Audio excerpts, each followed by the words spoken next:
across the UK, on DAB+, on your smart speaker, on your smart TV, and on your side. This is Talk.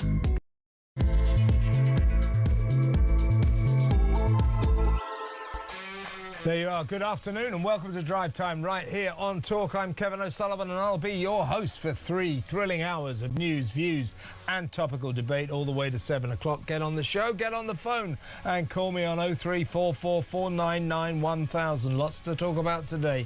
Or you can WhatsApp voice note me on the same number and I promise to play your message out. It is Friday, March the 20th. Here's what's coming up.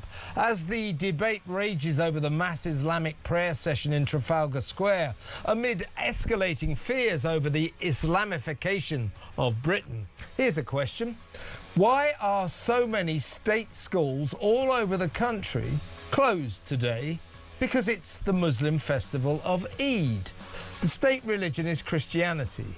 Why are the state schools shutting up shop due to another religion? 03444991000. In other news, official confirmation that two-tier Kia's pathetic smash the gangs bid to solve the migrant crisis has been a total disaster.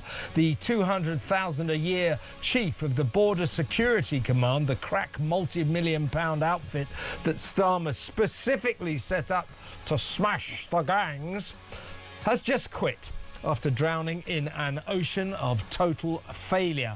Plus, today, the latest hilarious chapter in Keir Starmer's smash hit Westminster farce, the one-in, one-out scheme of the handful of illegals we'd managed to deport to France under the useless swap a foreigner initiative.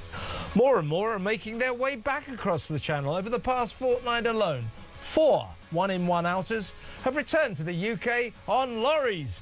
Isn't that special? Another sick joke in the ongoing catastrophe of a crisis that the government has clearly, seriously lost control of. 03444991000. Also on today's show, Muslim activist Ahmed Yaqub joins me in a little while to talk about his arrest last night for burning the Israeli flag. Not something I would condone. But as a protest, is it illegal? If we support an anti-Islam campaigner's right to burn the Quran, which I do, shouldn't Mr. Yaqub have the right to set fire to Israel's flag? 03444991000. And ho, ho, ho, it's Red Nose Day, the BBC's annual catastrophically unfunny comic relief charity fundraiser. Many millions raised every year, but how worthy are the causes that benefit from the Beebs panhandling? Do the great British public who generously donate know that substantial amounts go to organisations that help migrants get round our asylum laws? That's great, isn't it? 03444991000. And finally, the latest on Harry and Meghan and their most disastrous week so far. All that and so much more. So don't go anywhere. Stick with me right here, right now on Talk, the home of free speech and common sense. Let's spend Friday afternoon together. Well, the weekend starts here, folks, and as I just told Ian Collins, I can tell you, while we get our knickers in a twist about Trafalgar Square a couple of days ago, where 3,000 all-male Muslims gathered to pray in Trafalgar Square.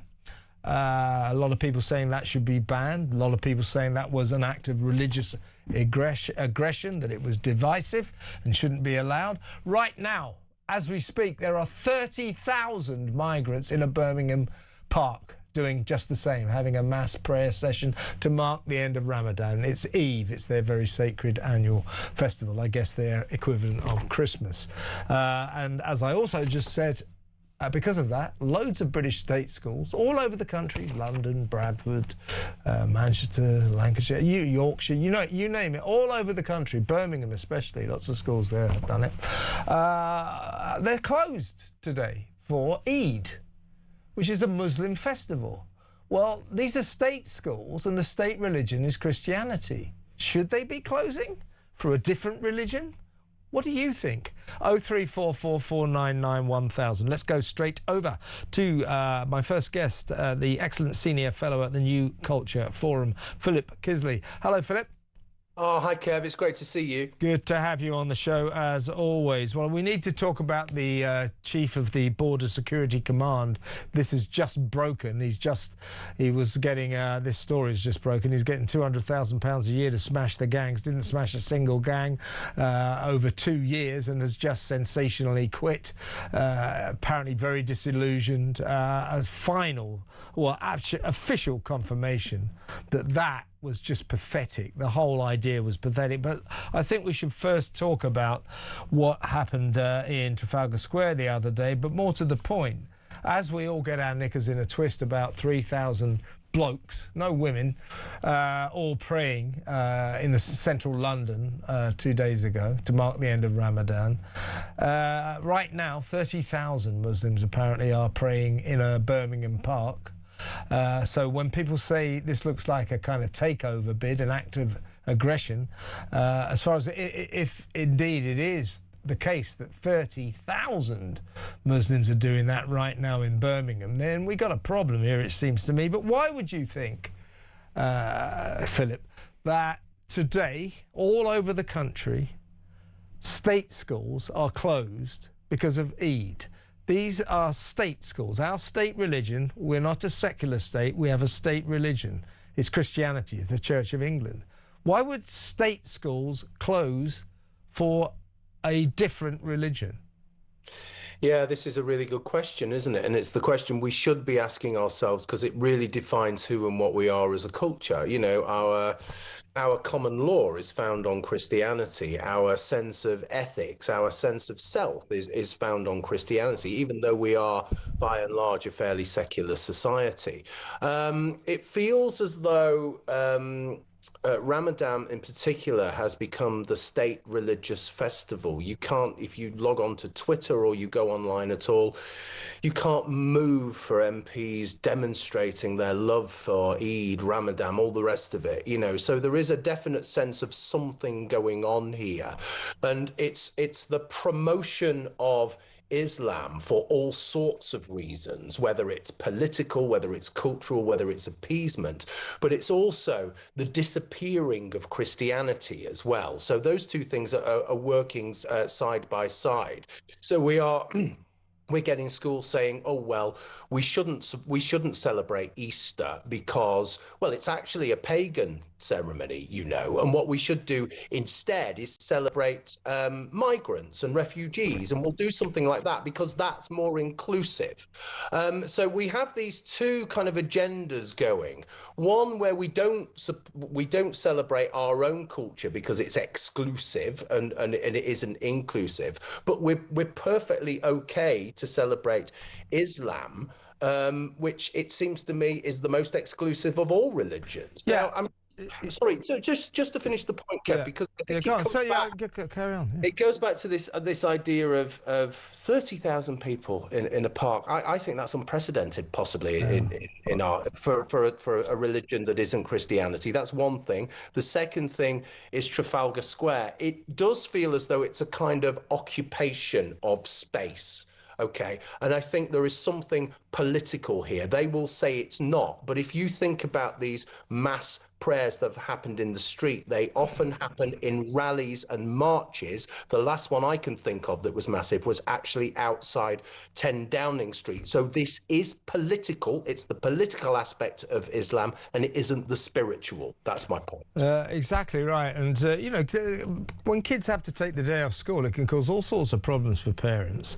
And, you know, sort of little kids love the idea of having the day off school. But, you know, if you want to talk about inclusivity, what's inclusive about telling Christian kids, Hindu kids, Sikh kids, Buddhist kids, atheist kids that they have to take the day off because the Muslims have got Eid? What is inclusive about that?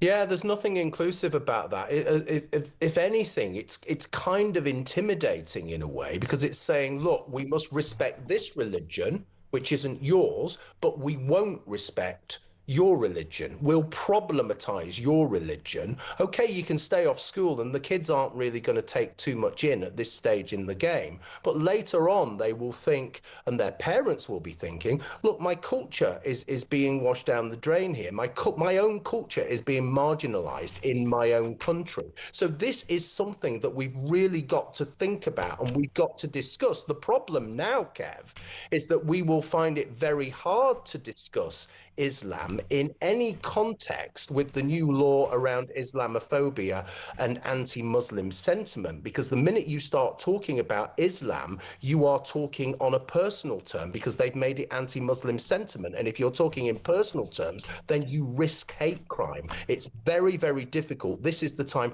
we should be, we desperately need to talk about this stuff, and it's going to be very difficult. Well, Kemi Badenoch has accused Keir Starmer of sucking up to Muslims, and Nigel Farage has condemned what happened in Trafalgar Square and called for the public prayer sessions like that in Trafalgar Square, and presumably the one that we think is going on right now well, we're looking at footage now. I assume, look, oh my God, look at that.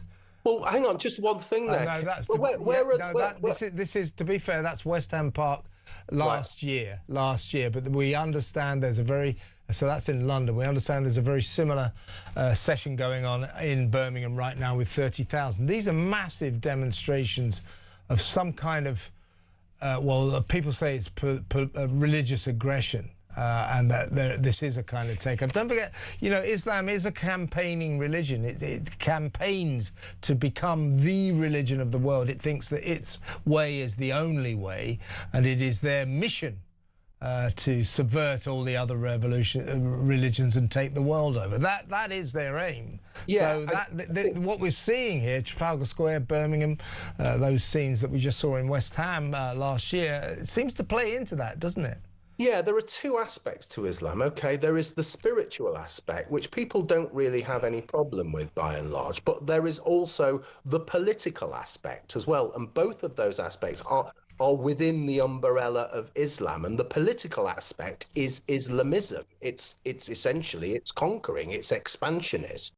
You only have to look at history, and you only have to look at the context of the Middle East. You only have to look at Afghanistan, Lebanon, and Iran to see how these things play out. So we're at a very pivotal time in our own history here, but in the development of the nation, I suppose, in terms of where we go from here. Because if we normalize mass prayers, and as I say, the occupation of public space for Islamic practices, then we fundamentally change who we are, because we're not doing that. Certainly not doing that for Christianity. My God, we can't even have Christmas markets, Kev.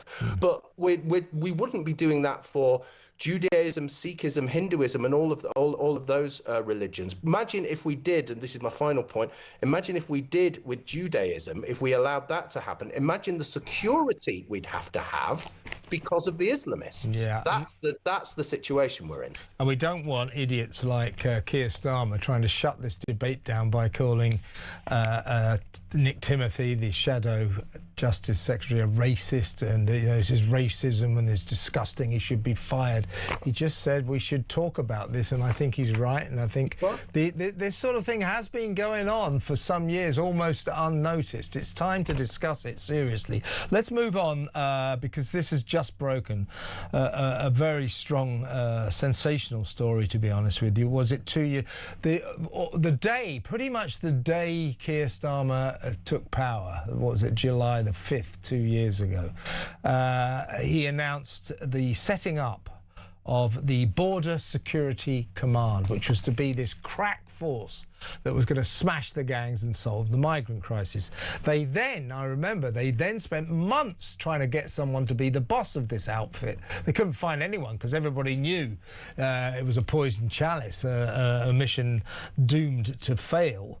Eventually, a guy called Martin Hewitt took the job. It was in September, I think it was. So they were trying to get someone since July. They didn't get anyone until September. Martin Hewitt got £200,000 a year. Imagine that. They're offering £200,000 a year, everyone turning it down, because despite the money, they knew this was doomed. Anyway, Martin Hewitt eventually took the job. He's a former top cop, led the National Police Chiefs Council for 4 years. So he took the job. Anyway, he has now quit. Or one of those situations where was he quit or did he quit or was he pushed?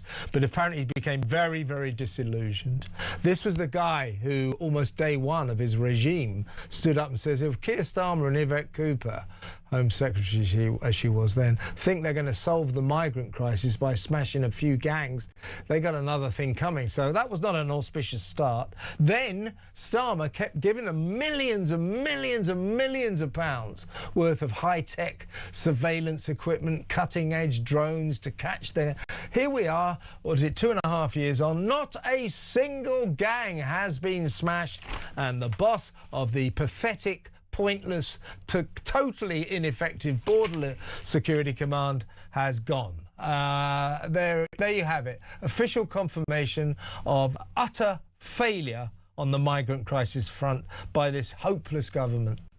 Well, this in particular is absolutely emblematic of their failure right across the board, isn't it? It symbolizes everything. You were just talking there about some of these high-tech schemes, and I remember talking about this ages ago. I remember the two of us talking about it, and this was one of those schemes, wasn't it? Oh, it's good. We're going to use drones. We're going to use submarines. We're going to smash the gangs across the continent. It was there for about 2 days, then it disappeared completely. All of these little kind of schemes, they're like get-rich-quick. They're the government version of get-rich-quick schemes, aren't they? Yeah. We're going to do this, then it disappears. And that's the story of how we've policed the borders. That's the story of our national security. That's the story of this government. They do not know what they're doing. It's all about gimmicks. It's not about substance. The whole infrastructure, the whole everything about it needs changing. It needs tearing up by the roots. We cannot deal with it. It's just messing around in the periphery. Yeah. What we really need to do is look to places like Denmark, some of those really radical schemes in which they are saying, look, we need to save the culture. We need to save the country because we are way, way down the line. But unfortunately, of course, this government won't do that. It will just fiddle around the edges and be completely ineffectual. And as I say, this is a really good symbol of everything that they haven't done. Yeah, this guy, 200 grand a year, millions, hundreds of millions spent on the Border Security Command. I'm not sure how many other top flight investigators they managed to recruit, but they certainly did not smash a single gang. Absolute epitome of everything that's wrong with this pathetic government. Absolutely hopeless. Philip, great to talk to you as always. Thank you so much. Have a wonderful weekend. Philip Kisley there, Senior Fellow at the New Culture Forum. Well, next up, we're going to talk to education campaigner Chris McGovern about this closure of so many schools today for Eid. I'm not necessarily... Well, I suppose I am criticising it. I'm just sort of sitting on the fence, really. It's just strange. I looked it up.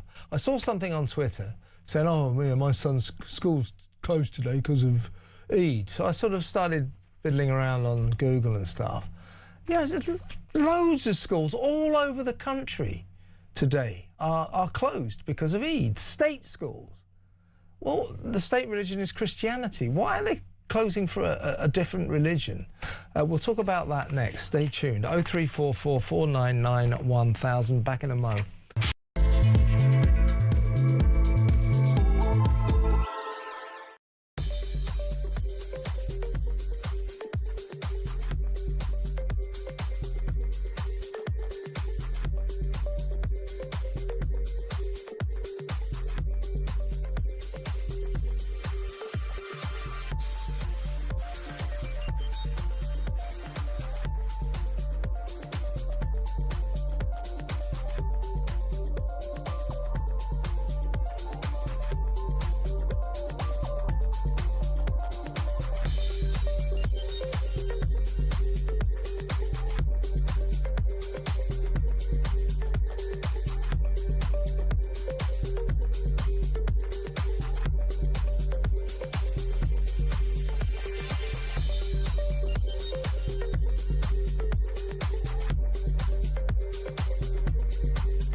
Do you think Donald Trump has a plan post-war? A couple of weeks ago, when he started this off, he made a speech saying help would be on the way for the people. There was going to be regime change. He appointed Mandelson against advice. We know this to be true. If this was a Conservative Prime Minister, the wider left would be absolutely screaming for his resignation. Government's announced this afternoon, we're setting up a people's panel to work out exactly how you want us to roll out these digital IDs. We don't want them.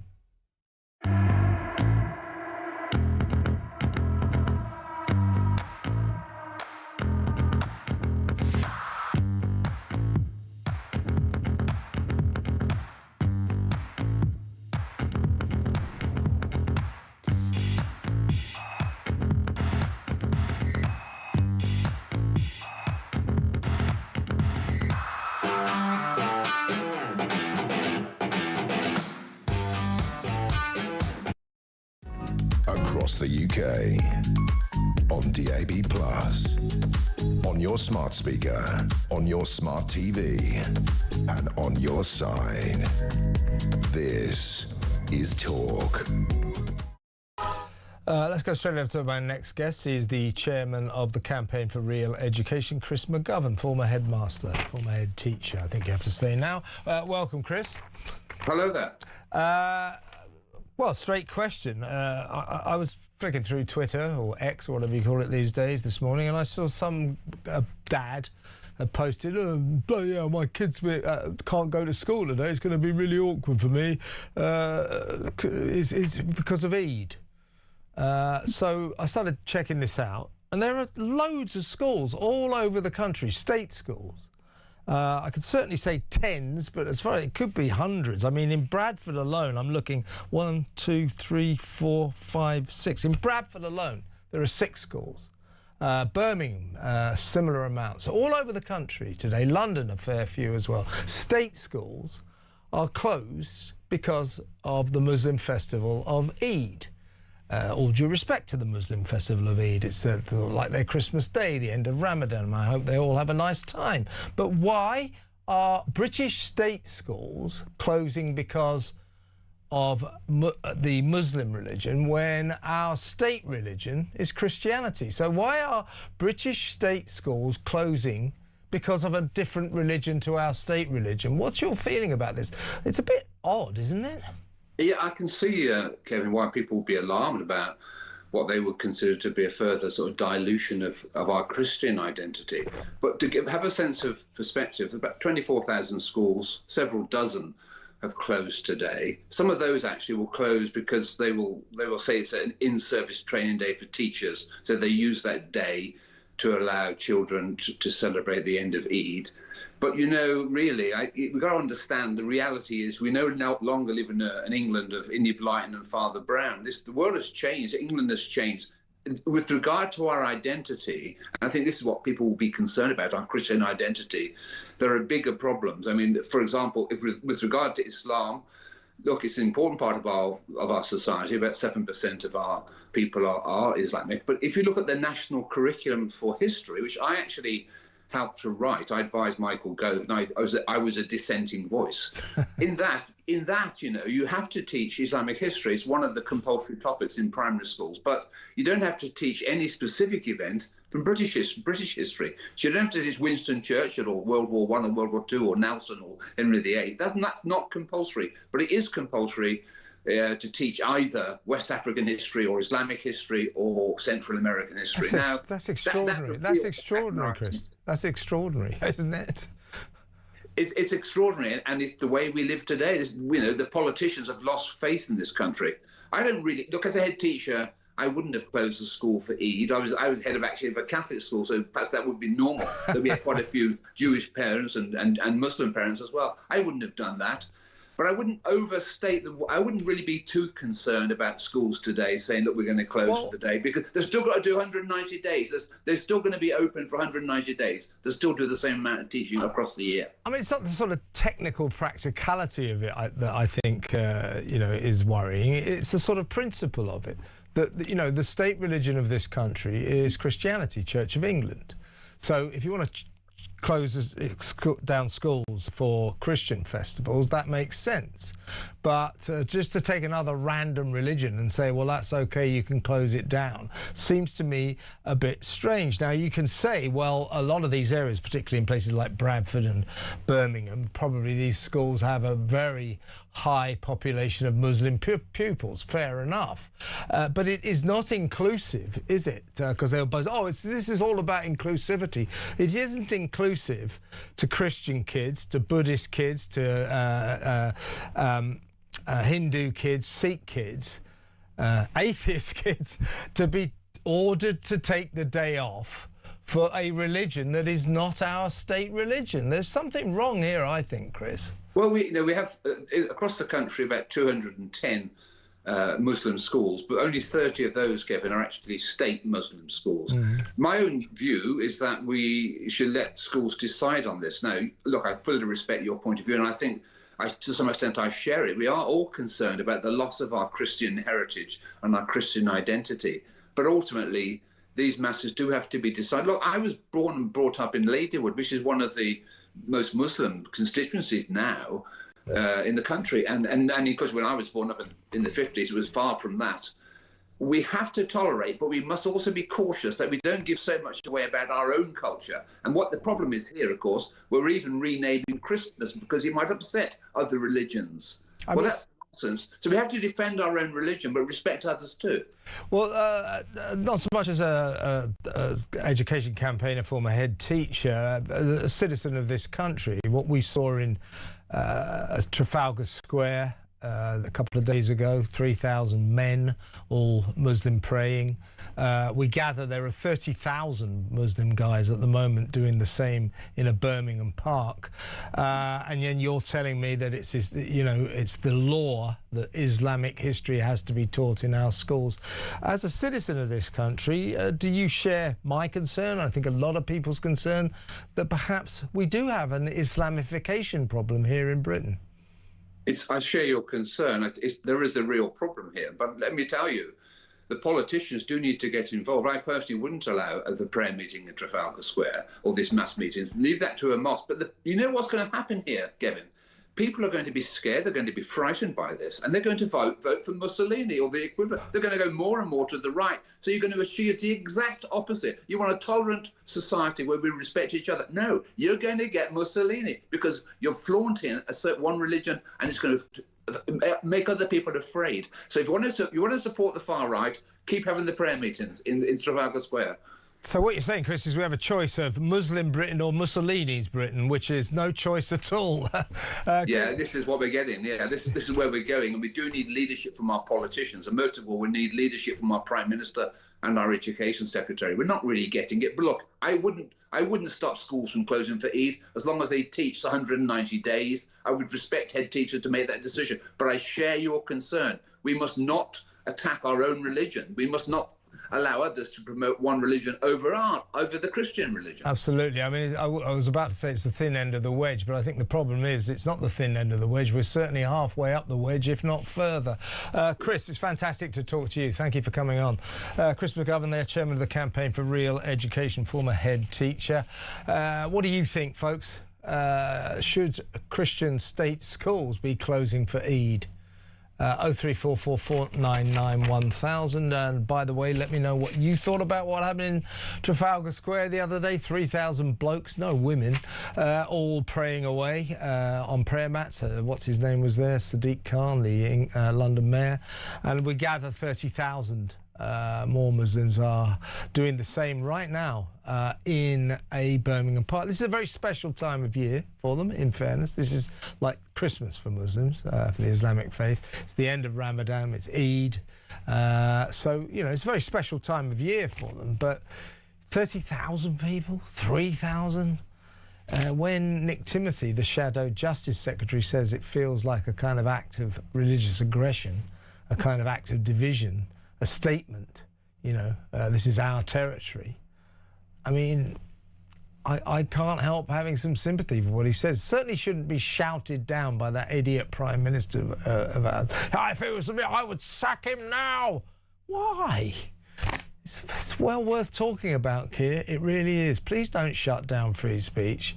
Shouldn't be happening in a country like that. I know you don't like it, Keir, but free speech, freedom of expression, freedom of discussion is what we find sacred in this country. So we need to talk about this. 0344 499 1000. Next up, my friend and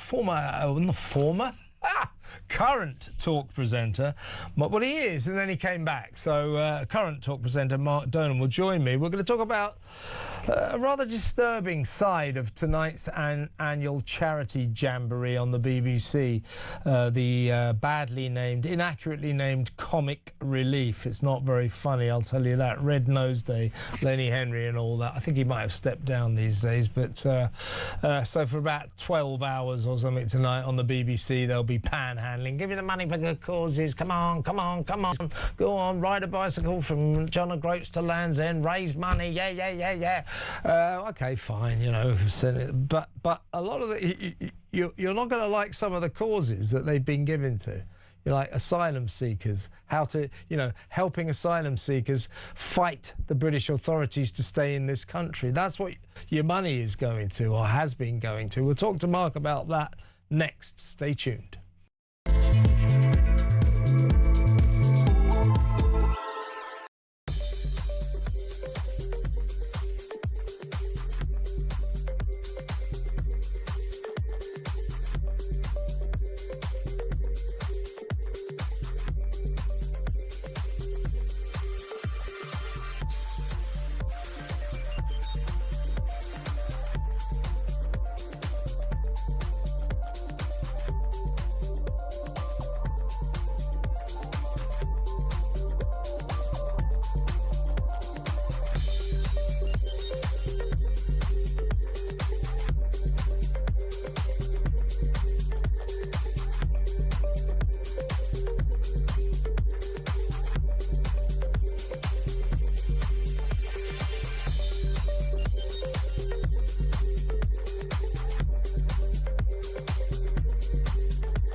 Across the UK, on DAB+, on your smart speaker, on your smart TV, and on your side.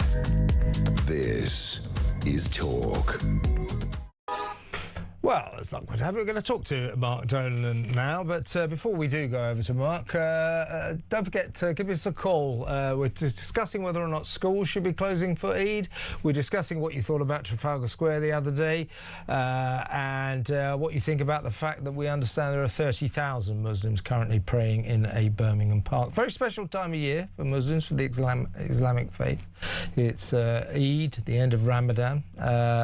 So they have cause to be, worshipping. Is a big time for their religion. But 30,000 in a park, 3,000 in Trafalgar Square. What's going on here? 0344 1000. Why are Christian state schools closing today for a Muslim religious festival. 03444991000. If you want to talk, message us, you can, as I say, you can WhatsApp us on 03444991000, or you can message us, write talk 87222 and begin your message with talk. 87222 talk. So get in touch, let us know what you think. Now let's talk about the unfunniest time of year. It is tonight on the BBC. It usually goes on from about 7 p.m. until about 3 in the morning. I know this because I was a TV critic. I used to have to watch it every year. I'm still recovering from the trauma. It certainly wasn't funny. It's when they panhandle, raise money for good causes. Yeah.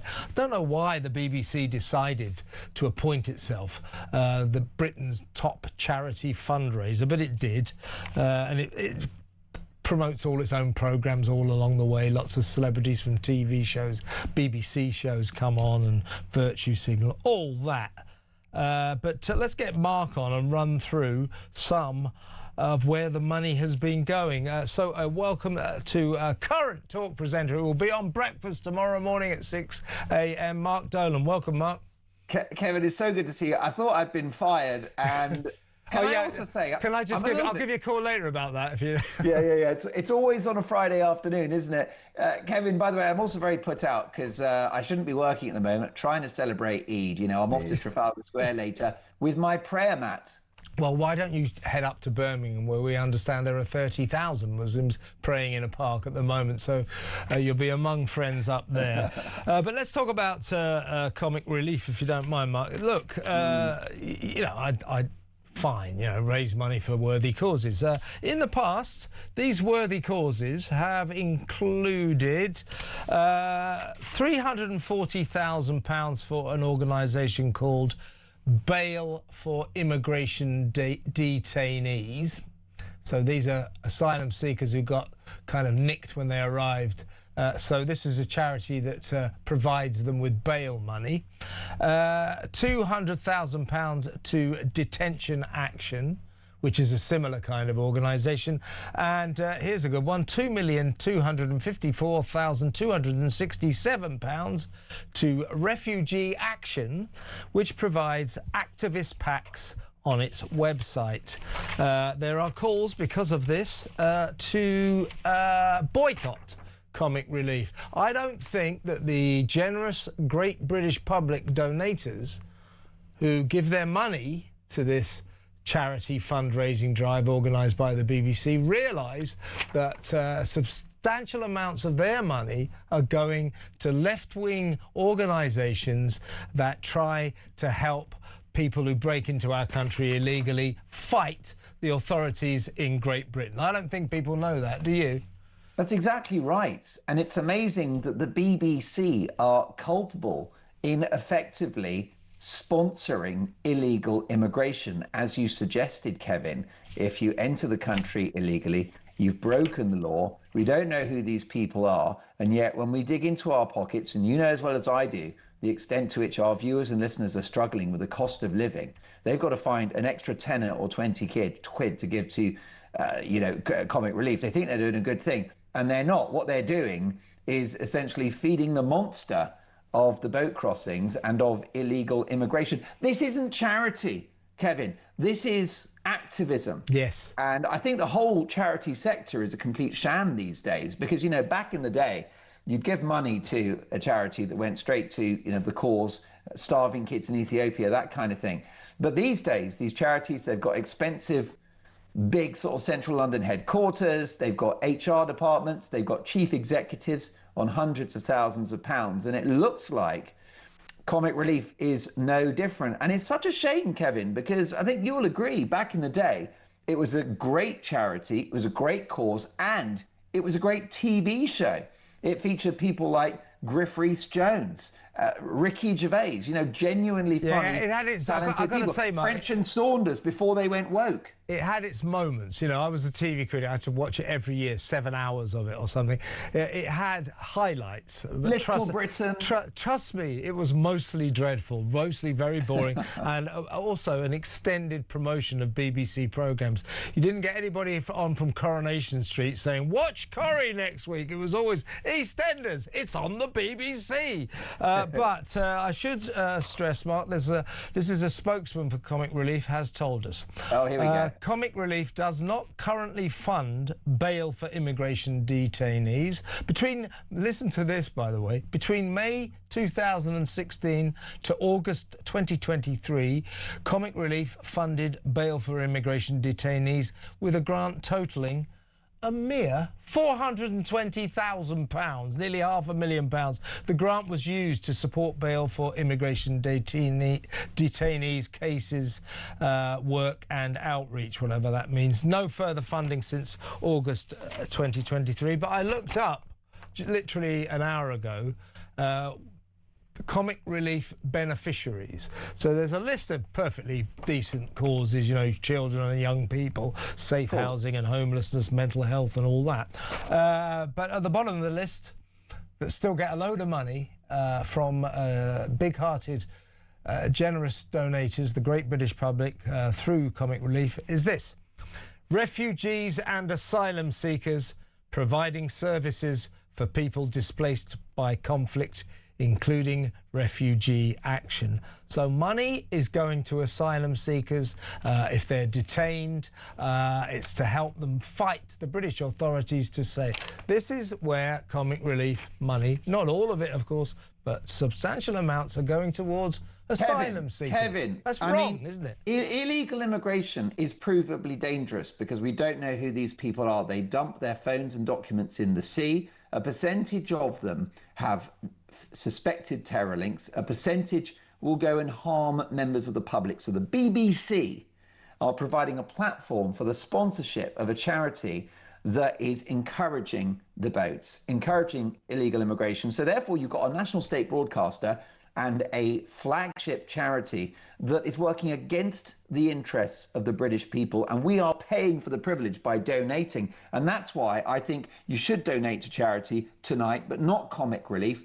What about if it's got to be BBC, Children in Need, that kind of thing? Water Aid, that brilliant charities that help people that are going blind in Africa. These are good causes, not this horrible activism. What about this one? Because, of course, all of this is courtesy of a very brave journalist, isn't it, Kevin, called Charlotte Gill. Yeah. And she's got the UK Doge, and she's heroic in finding these, the murky backdrop to the UK charity sector.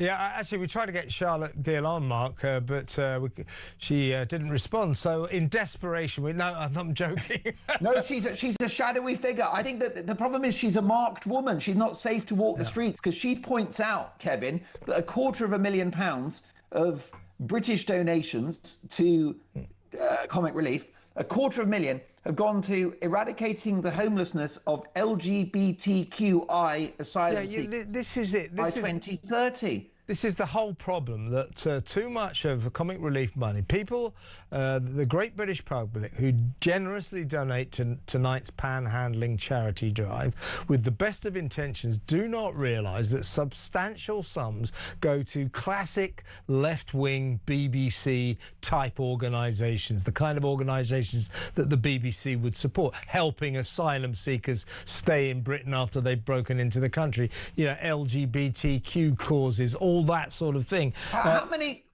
people from Afghanistan are confused about their gender? Kevin, you couldn't make it up. We talk, don't we, about the percentage of people crossing the channel illegally, and we say it's all men, don't we? Fighting age men. Yeah. It turns out that they're not men, Kevin. They identify as ladies. They're very delicate flowers. Yeah. By the way, another thing I've got to tell you, the lineup on Comic Relief is absolutely abysmal in recent years, because you know what's happened, Kevin? They've actually stopped using comedians. It's called Comic Relief because it's been relieved of the comedy. They don't have comedians on there now. Yeah, let me give you a few of the big stars recently. Go on, Davina McCall. Wow, Zoe she's Hall, funny. David Tennant. Oh. And AJ Odudu, whoever he is. Yeah, isn't that something to do with... Oh, I don't know. But Comic Relief, by the way, what I read out earlier was a generic response that they've given before, but they have just told us, just wanted to let you know we have received the request for a comment and are working on it. So I'm just trying to give them... And is it going to have a hilarious punchline? Well, if it's anything to do with Comic Relief, that's very, very unlikely. By the way, talking about that, I had this sort of idea that I would begin, you know, because, you know, I'm inherently a very funny guy. But not in a good way. I had this idea that I would start this piece wearing a red nose. Well, I couldn't find any. Now, don't you remember, not so long ago, you couldn't move for red nose. People even had them on the front of their cars, big ones. Yes. So it seems to be fading away, and perhaps it is because people are costing on that their money is not going to the kind of place, or some of their money is not going to the kind of places. I think you raise a very good point. I think the public have checked out. It's not a funny programme, even intermittently now. The viewing figures go down every year, by the way. And like you said, it used to be a national event, and there would be a red nose on people's vans, on their cars. And you're scrabbling around looking for your red nose. Kevin, I've got good news for you. You've already got one, thanks to your years in Fleet Street. Yeah, thanks. Yeah, thanks to my very, very heavy drinking. Do you know that? Do you want to know something? For technical reasons, you want to know the last time I had a drink, a proper drink, an alcoholic A couple of hours ago, maybe? No, do you want to know? Do you want to know? January the bloody 5th. Oh, Kevin. Do you realise what that's going to do to your reputation? You're no longer the kind of, you know, sort of... Doctor's orders, mate. Doctor's orders. It's like... When are you getting back on it? As soon as I can. I will be able to at some point. Can I suggest you hit the bottle hard at 7 p.m. when Comic Relief begins? Yeah, in order to drown my sorrows as that awful marathon unfolds before my bored eyes. Mark, thanks for coming on. Great to see you. Have a good show tomorrow. Mark Dolan, talk presenter, who will be on, as I say, at 6 a.m. tomorrow morning right here on Talk. Don't miss it. Great show. Now, next up, we're going to talk to Tom Jones, Conservative commentator, about the one-in, one-out scheme and the latest farce on the migrant crisis front, insofar as the chief of the Border Security Command, £200,000 a year, Martin Hewitt, we just found out, has just quit. He's disillusioned. He's fed up. They never smashed a gang. It is a total symbol of everything that is wrong with this government's hopeless handling of the escalating migrant crisis. They haven't got a clue. They're out of their depths. They can't cope. One in, one out's a joke. Smash the gangs. Well, the problem with that is they never smashed a single gang, despite spaffing hundreds of millions of pounds. Nothing. You know, they're hopeless. And by the way, they're coming across again because the weather's good. Hundreds this week. God, we are trapped in, as I said yesterday, a deranged hamster wheel. We really are. We'll talk about that next. Stay tuned.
think Donald Trump has a plan post-war? A couple of weeks ago, when he started this off, he made a speech saying help would be on the way for the people. There was going to be regime change. He appointed Mandelson against advice. We know this to be true. If this was a Conservative Prime Minister, the wider left would be absolutely screaming for his resignation. Government's announced this afternoon, we're setting up a people's panel to work out exactly how you want us to roll out these digital IDs. We don't want them. Across the UK, on DAB+, on your smart speaker, on your smart TV, and on your side. This is Talk. Welcome back. Let's go straight over to my next guest. He's political commentator Tom Jones. Welcome, Tom. Well, I wanted to talk to you about the one-in, one-out scheme. We've got new farcical information on that. This is the scheme that started back in last August. And the idea was that we would send a selection of our illegal migrants, asylum seekers, back to France. We'd swap them with France's illegal asylum seekers. So we'd swap, So a lot of people said, well, what's the point? That's not going to solve the crisis numerically, is it? But anyway, it turns out that since August, something like 15,000, 20,000 migrants have come across the Channel illegally. The one-in, one-out scheme, I think we've managed to send back to France about 250 migrants, and they've sent about 350 back to us. So we're losing badly on this.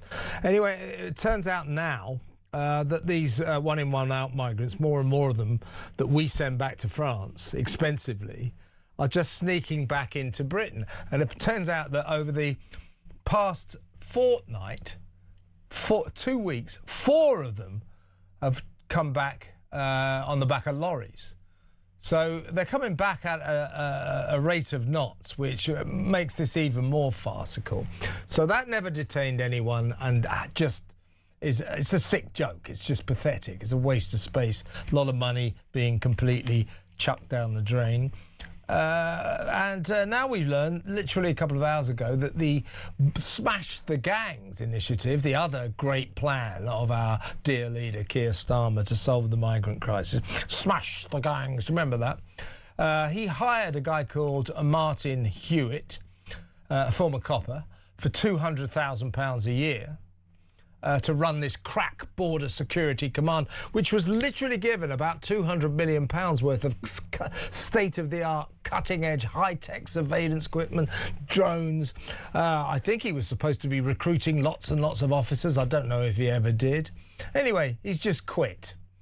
Very disillusioned, apparently, sick and tired of his complete failure to succeed because he hasn't smashed any gangs. So there you have it. You the one-in, one-out scheme, total joke, pathetic. The Border Security Command just falling apart at the seams, has not smashed a single gang. This is it. This is the emblem of this government's.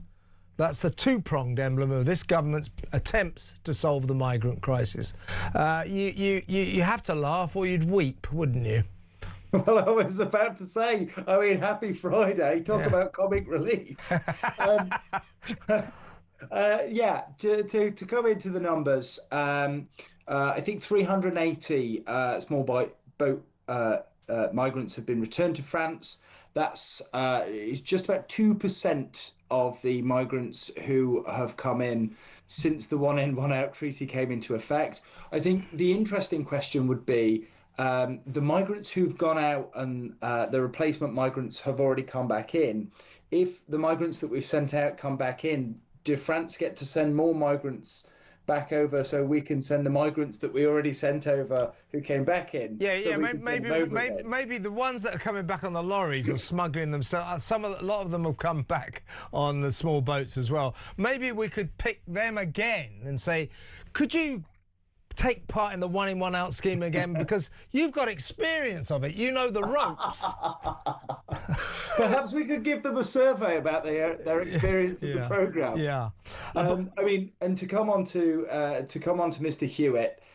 Hewitt, I think he was about 3 months into the job. He was on a visit to Tunisia, and he said, definitely judge us on the impact we've had on the number of crossings. Well, to be fair to the man, at least he's decided to go and done the honourable thing and stood by, actually, the performance of his job. Don't forget, I don't actually blame Martin Hewitt that much. Don't forget, the government spent about 4 or 5 months trying to find someone who would accept a £200,000 a year job. Everyone's saying, not in your life, no way, this is doomed to failure, poison chalice. He took the job. I don't blame him because this government doesn't set up any deterrence.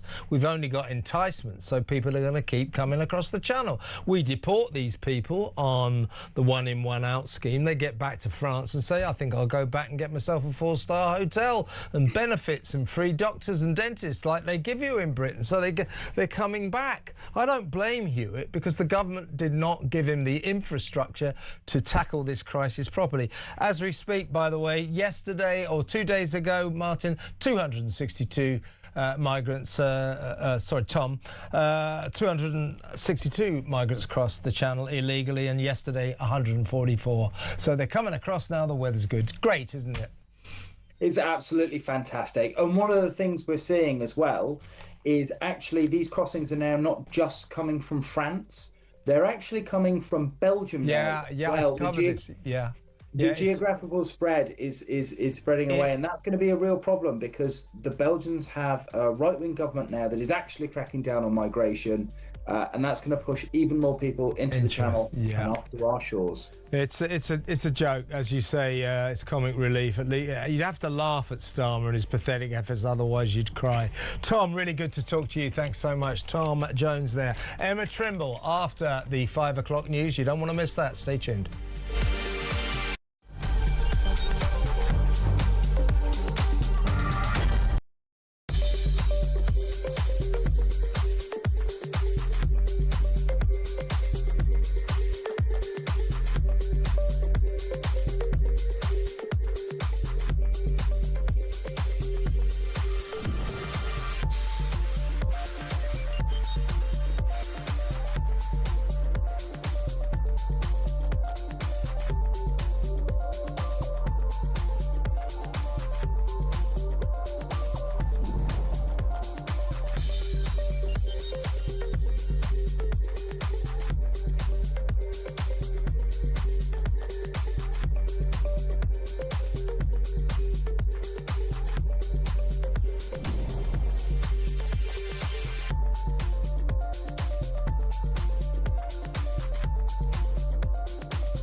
Across the UK, on on DAB+, on your smart speaker, on your smart TV, and on your side.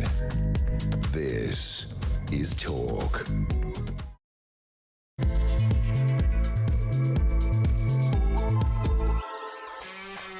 Welcome back. We've got quite an hour coming up for you, folks. We really have. In a little while, we're going to talk to co-founder of the Independent Candidates Alliance, Islamic Muslim campaigner, activist, Ahmed Yaqub. He's been on my show a lot of times. We get on well, but shall we say we come at things from a different angle. Anyway, he was arrested last night at a anti-Israel demonstration in Birmingham on suspicion of racially aggravated public order offences against the police officer. We'll find out what that's all about. And also young Bob, political commentator Thomas Moffat, will join us as well. We'll get his view on the scenes we've been seeing over the past few days. The Trafalgar Square mass Muslim prayer session. And currently we're told 30,000 Muslims are praying in the open air on a lovely day in Birmingham in a park. We'll find out what Bob or Thomas Moffat thinks about that. First of all, though, let's go over to my first guest and spend 20 minutes in her excellent company, Emma Trimble, writer and broadcaster. Hi, Emma. Good to be with you as always, Kevin. A pleasure to have you on board, Emma. Now, I'll need to talk to you about the Border Security Command Chief sensationally quitting when he was given that £200,000 a year role 18 months ago. His job was smash the gangs, as Keir Starmer put it. He said, judge me on results. He's just quit, having not smashed any gangs, but he did manage to plough his way through hundreds of millions of pounds worth of government investment in high-tech surveillance equipment, so that is a sick farce. We'll talk about that in a minute, but as a practising Christian, I wanted to talk to you about this as well, Emma. Well, we know about what happened in Trafalgar Square a couple of nights ago. 3,000 men, Muslim men, no women, got together to pray in a mass session to mark the end of Ramadan and the festival of Eid. We gather there are 30,000 doing the same thing right now in a Birmingham park. But moving on from that, I've established that there are many schools around the country today, state schools, are closed because of Eid. Now, this is a Christian state. That is our official state religion. So I'm just wondering what you think about the fact that our state schools are closed because of a different religion. And do you think that that plays into the Islamification of this country that so many people are worried about? Oh, absolutely, it does. I think, firstly, it's important to say I think Nick Timothy is absolutely right. And I think he is brave to have said that. Those who are arguing against him and who are crying Islamophobia, I think, are only just serving to prove his point. The point that you make there about the state schools closing. Now, it's okay, I think, if somebody wants to take their child out of school in order to celebrate a religious holiday. But if you're closing the entire school, you're also imposing that on other children who don't celebrate that holiday. Now, somebody might respond by saying, well, Emma, you're a Christian and you're happy with schools to close for Easter, for Christmas. Yes, but that is because we are historically a Christian country. Well, no, it's more than that, Emma, isn't it? We are, as a matter of fact, a Christian state. We are not a secular state. Our official state religion is Christianity. So if we close state schools for Christian festivals, that is logical. It is not logical, in my mind, to close British state schools for other religions, as in Islam.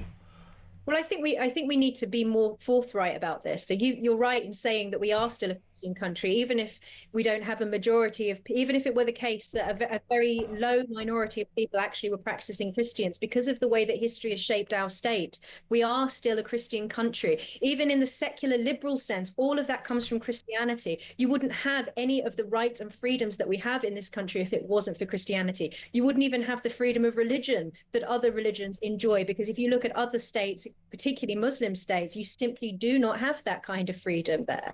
And I think what people are really concerned about, and this is why what Nick Timothy said, I think, has gone so viral, is because people are concerned about the way in which a minority of people in this country, and yes, it is maybe around 4 million Muslims, but even at such a small number proportionally of the population, although it is growing exponentially due to migration and also due to birth rates, that it is still the case that the non-Muslim population are limited in what they can do and say, particularly about Islam, about the Prophet Muhammad.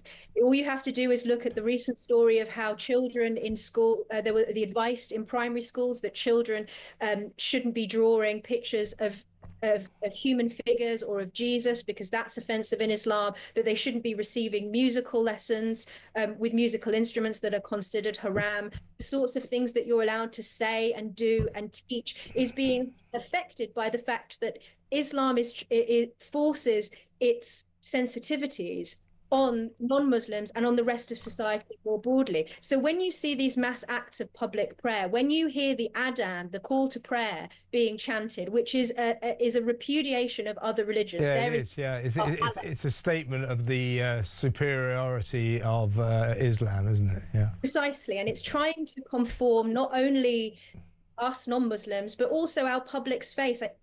I think we've seen this year during Ramadan an even stronger assertion of Islam in the public space compared to other years. And I think people are realizing the distinctiveness of Britain, the distinctiveness of our society within its Christian foundations. And I think people are quite rightly stepping up and saying more forthrightly, no, it is appropriate for Christianity to be the privileged religion in Britain. That doesn't mean that people are not free to practice their religions equally, but it does mean that you don't get to monopolize the public space. You don't get to have this sort of extremely aggressive presence of your religion. Whereas with Christianity, when it comes to taking time off of school, I think it's appropriate because that's the history of this country. Yeah, and the liberal elite will tell you, oh well, it's inclusive for schools to close down for Eid for the Muslims. Well, it's the opposite of inclusive, because what about Christian kids? What about Buddhist kids? What about Hindu kids? What about Sikh kids? What about atheist kids? It's not inclusive to say you can't come to school because we're closing down the school because of one religion, Muslimism, Islam, and that's not your religion. So it's the opposite of inclusivity, isn't it? Yeah, it's fine if parents want to take their children out of school so that they can celebrate Eid, so they any religious festival of any religion. Fine if you want to take your child out of school and they want to make up the learning that they've lost at another time. But to close the entire school down is to make a kind of statement that there are other established religions in this country besides Christianity.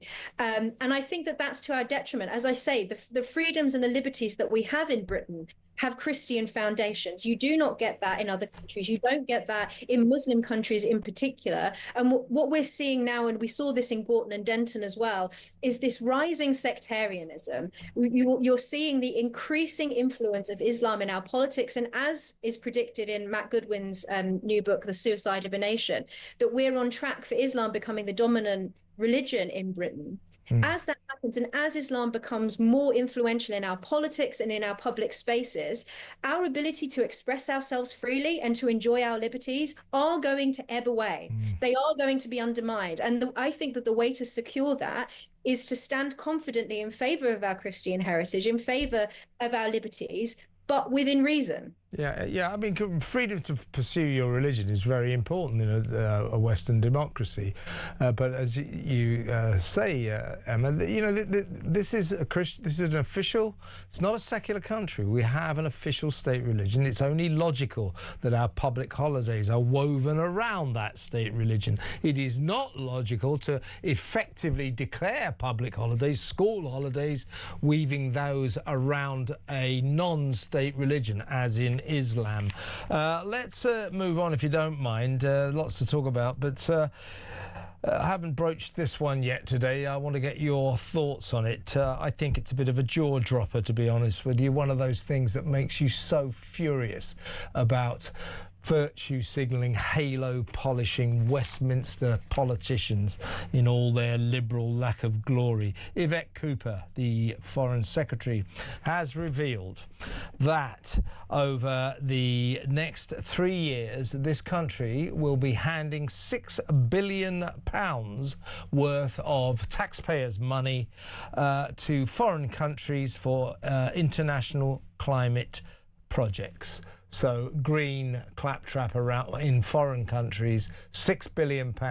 This when British people are suffering, they're struggling in the cost of living crisis. It's going to get a lot worse because of the Iranian war. And this government is giving £6 billion to foreign countries for green projects. I mean, I'm lost for words. What do you say? It's insulting, isn't it, Kevin? And people are up to their necks or even drowning above their heads in taxes. We're just being taxed more and more and more. I think the British public feel, frankly, like they're being milked for their money. It's actually damaging the economy, the extent to which they're taxing businesses, individuals, and all that kind of thing. And for them to be spending this money on net zero initiatives and climate initiatives in other countries, I mean, this is a huge amount of money that could do a lot of good here in the UK. Yeah. It's just simply not justifiable. And if you just some of the projects mentioned in the news article about this, that 99 million had been spent on encouraging families in Africa and Asia to cook with electricity rather than firewood. 99 million. There was another 4.5 million that seems to have basically just been a cash handout to villages in Malawi. Yeah. Oh, you can go. I mean, don't forget, you know, the legendary. I think it was something like a couple of £1 million to the Ethiopia's answer to the Spice Girls, a pop group in Africa. We gave a load of money to them. We've given money to things like you know, prophylactics in Pakistan, giving up smoking campaigns in Guatemala. This is the foreign aid budget. Yvette Cooper vows that this is her saying this: climate and nature will continue to be one of the 3 priorities of Britain's foreign aid programme, alongside humanitarian crises. I don't have much of a problem with that, I suppose, and global health, because climate and nature, says Yvette, protects people and prevents future crises. That is £6 billion. You know, this is just sick, isn't it?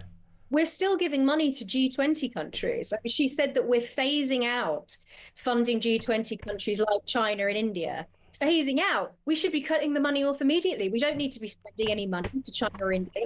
And I know that for some of these people, it's very well-meaning, like Sarah Champion, who I saw quoted on this, where she was saying, you know, people with polio will surge and civil society will be abandoned and the poor won't get fed. But while that's, you know, very well intentioned, it cannot be the case that Britain, even when Britain is suffering economically, even when Britain's people are suffering economically, that we should be expected to continue to fund the rest of the world. It is the jobs of those people's governments to look after them. It is the job of those people within their own national community to take care of their own. It can't just be our job in perpetuity to be continuing to fund all of these things when our own people are suffering and struggling. It is not a proper use of money. This is not what a government should be doing. It's not even for the sake of soft power. You can't even justify this in diplomatic terms. It's just simply wrong, and I don't think it's what the British public want to see their money being spent on. It's absolutely ridiculous. A last quick quote from you, if you don't mind, Emma. This has just broken, this story, quite a story. The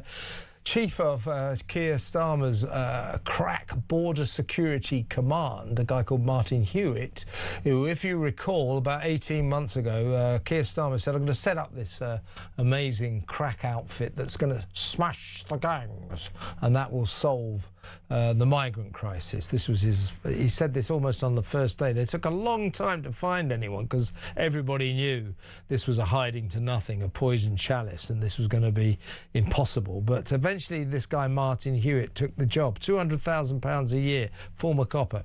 He's just quit. when he took the job, he said two things.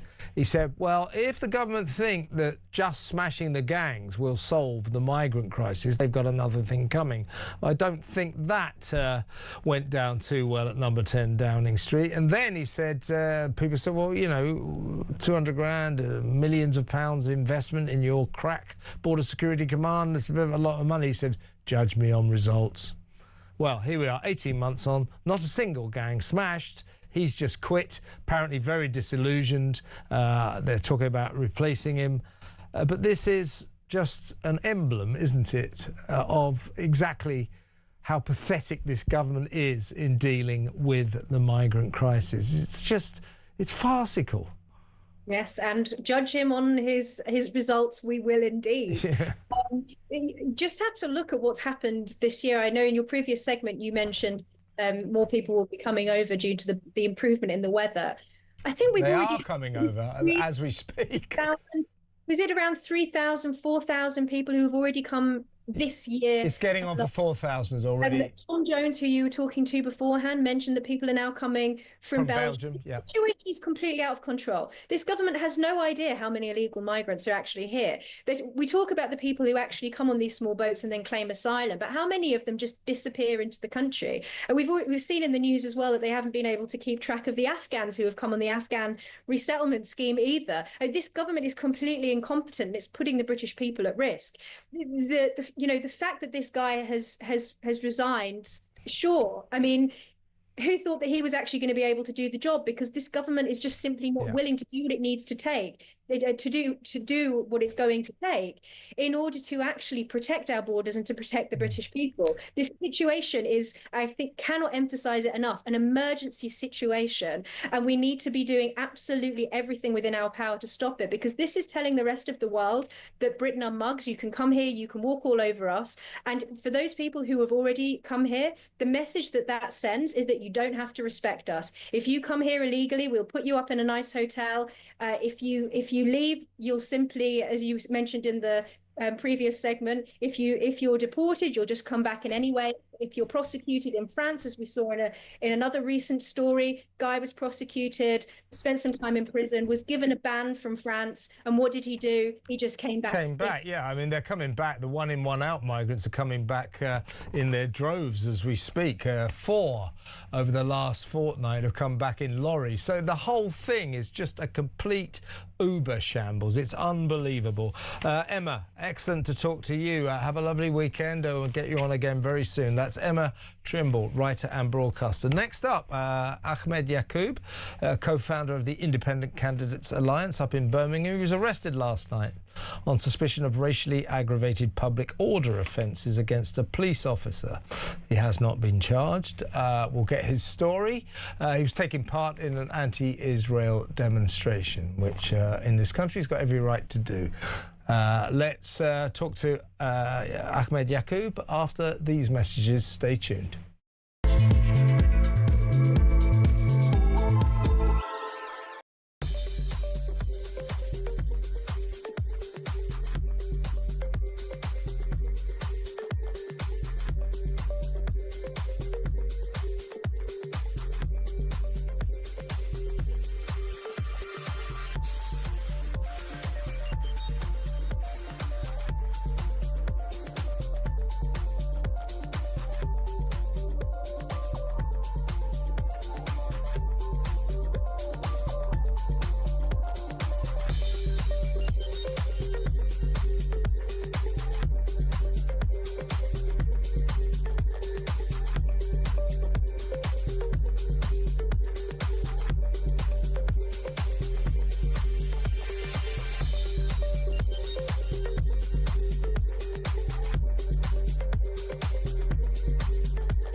Do you think Donald Trump has a plan post-war? A couple of weeks ago, when he started this off, he made a speech saying help would be on the way for the people. There was going to be regime change. He appointed Mandelson against advice. We know this to be true. If this was a Conservative Prime Minister, the wider left would be absolutely screaming for his resignation.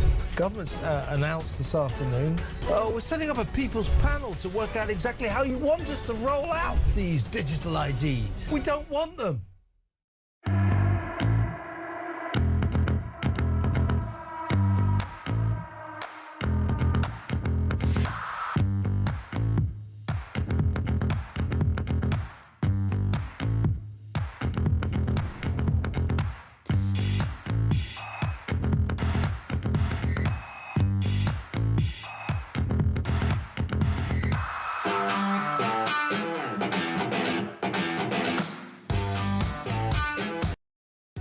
Across the UK, on DAB+, on your smart speaker, on your smart TV, and on your side.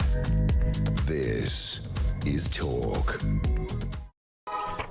Welcome back. Let's talk to the co-founder of the Independent Candidates Alliance, a Islamic activist, I think it's fair to say, Ahmed Yaqub. Hello, Ahmed. How are you? Hi, Kevin. Good afternoon. By Islamic activist, I think you probably mean a Muslim activist. Yes, Well, I am. That's what I meant. Yeah. I am a Muslim, and I am an activist. I'm also a lawyer. I know you are. Listen, let's play this video and you can tell me what the hell was going on. This is what happened to Ahmed last night. The West Midlands police arrested Ahmed Yaqub.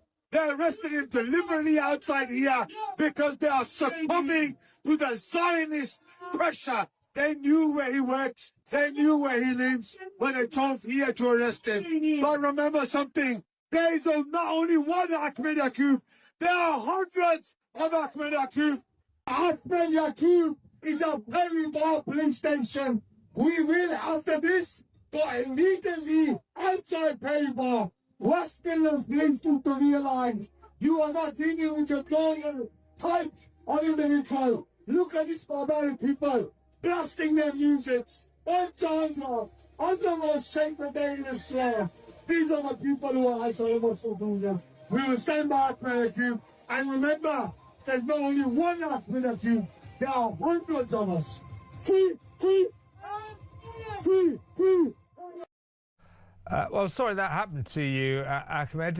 We've got a statement from Birmingham Police saying that you were arrested on Hospital Street at a demonstration at 6 p.m. last night, but it was in respect of an investigation going on to an arrest connected to the burning of an Israeli flag on the 5th of March and allegedly you racially abusing one of Birmingham's police officers.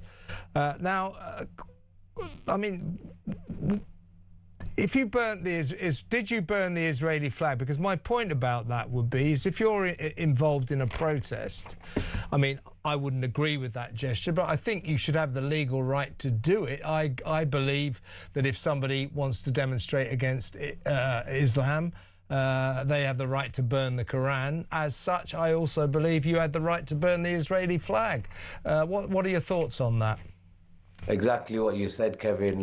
I'm not saying I burnt it, but everyone is within their human rights to burn a flag by, in sign of a protest.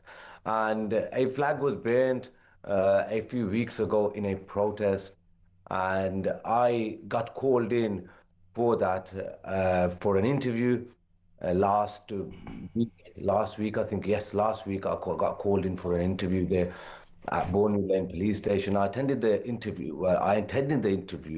When they told me what I was about to get interviewed for, of course I'm a lawyer, and I said this is ridiculous. Burning a flag, an Israeli flag, the barbaric Israeli regime, which has, yeah, we know what you think about that. Palestinians under apartheid, for years.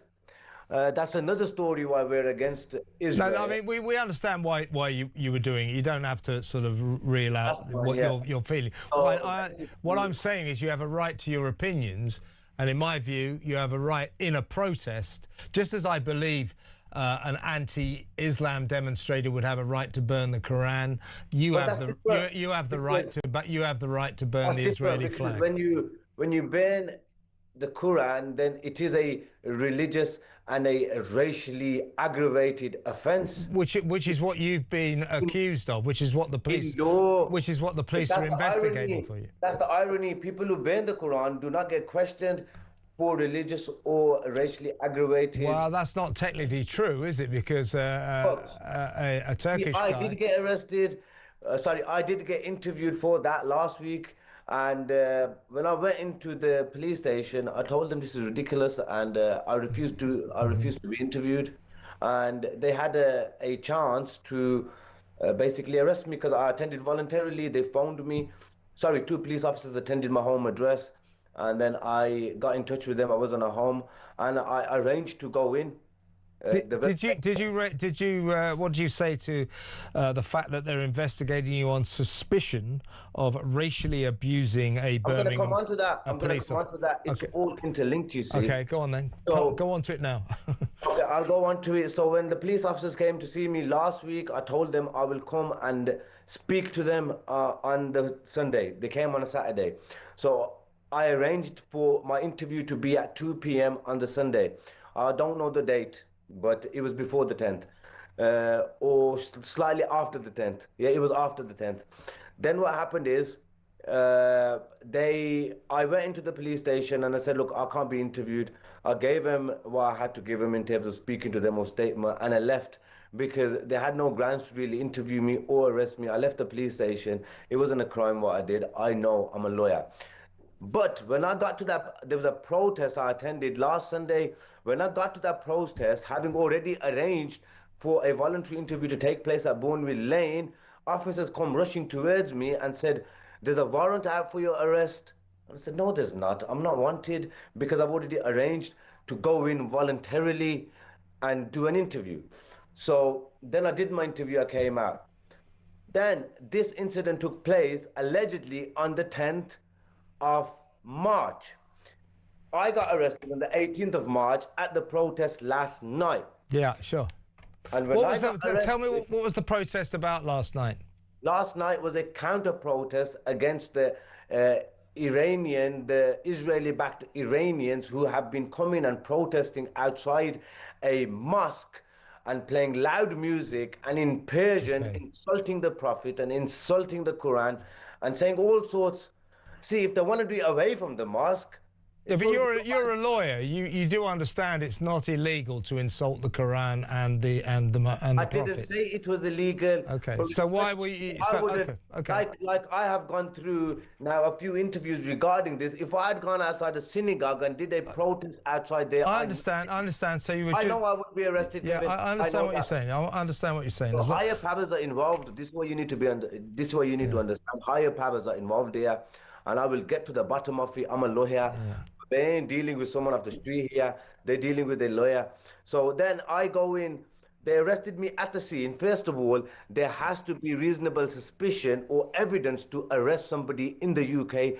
That's why I call this arrest unlawful. And this arrest was simply to throw shade and throw mud at my dignity because they wanted to be public. So everyone is watching me getting arrested. They could have done exactly the same thing what they did when the flag incident happened. They could have come to my home address and they could have simply asked me to go in and I could have gone inside. So they arrested me on the back of word of mouth, basically. Allegations pertaining to an earlier demonstration. Okay, listen. There was no witness. Let me finish. There was no witness statements at the time and there was no physical evidence at all. I tell you why they arrested me or what the evidence against me as well is. So you get clarity, Kevin? Yeah. The viewers get clarity. Yeah. So the evidence against me was that on my live stream, I did a live stream on the protest for the 10th of March.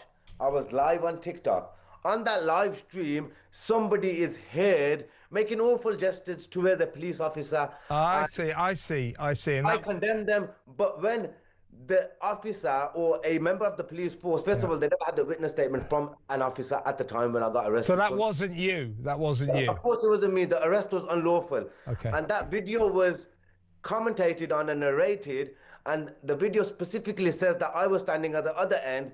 Okay. And there was men with face covering. All right. Men with face covering making those remarks. So my arrest was unlawful, and then they tried to put unlawful bail conditions.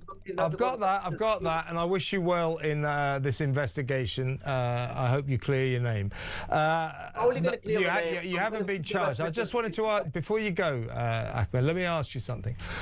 You know the big debate this week. A couple of days ago in Trafalgar Square, mass Muslim prayer session, 3,000 men praying to celebrate the end of Ramadan and Eid. Today, as we talk, we understand that 30,000 Muslims have been doing the same near you in a Muslim park.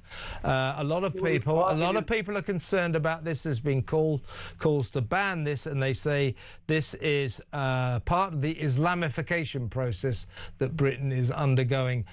What do you feel about that? What do you feel about calls to ban such mass displays of public religion? That's disgusting because, as you know, there's been many celebrations of many different faiths in Trafalgar Square. You see the Razaki celebrations take place. You see the Jewish celebrations take place. This is only happening when they see Muslims out in number. They are simply targeting Islam. If there's any other religion who did a gathering, nobody would have an issue at all. They're targeting Islam, and this hasn't just started now. There's a rise on it now. There's a rise in Islamophobia, and every time they see Muslims gather, it's an issue. But when Christians gather, it's no issue at all. When Jews gather respectfully, there's no issue at all. When Hindus gather at Diwali, there's no issue at all. So it's only an issue, and that's a fact, when it's Islam. Look, I mean, we could debate this for a long time. But listen, no. Ahmed, I'm not arguing with you. I understand what you're saying. It's too complicated for us to discuss it now. But I think it's not complicated. You put one sort of narrative for Muslims, and I get it. Different narrative for other religions. Why? Because we stand, on the righteous path, and we don't deviate from our prayers, we don't deviate from our religion, and we actually take our religion seriously, and we should be commended for it as Muslims. I am proud to be a Muslim, and I commend every single Muslim who came out today in Small Eid Park and the mass gatherings for Eid. That showed unity, that shows strength. Ahmed, thank you for coming on. Come on again soon. I always enjoy our conversations, and good luck with your trouble with the police. Thank you so much. Ahmed Yaqub, co-founder of the Independent Candidates Alliance, speaking up for what a lot of the Islamic community feel right now. They feel they're being picked on. He said other religions have mass gatherings. I'm not sure I can think of any, but apparently the Jewish faith have quite big gatherings in Trafalgar Square. I think Diwali do as well. So, he may have a point. But he's saying that he thinks Islam is being picked upon because of rising levels of Islamophobia in this country. What do you think? 0344 499 1000. 30,000 Muslims currently praying in a park outdoors in Birmingham. Well, it's a lovely day, isn't it? Nice day for it. Very special time of year for the Islamic faith. Let's be fair. It's Eid. It's like their Christmas, it's the end of Ramadan. So that's why they're all doing it. But a lot of people disconcerted by these huge displays of, if you like, religious power.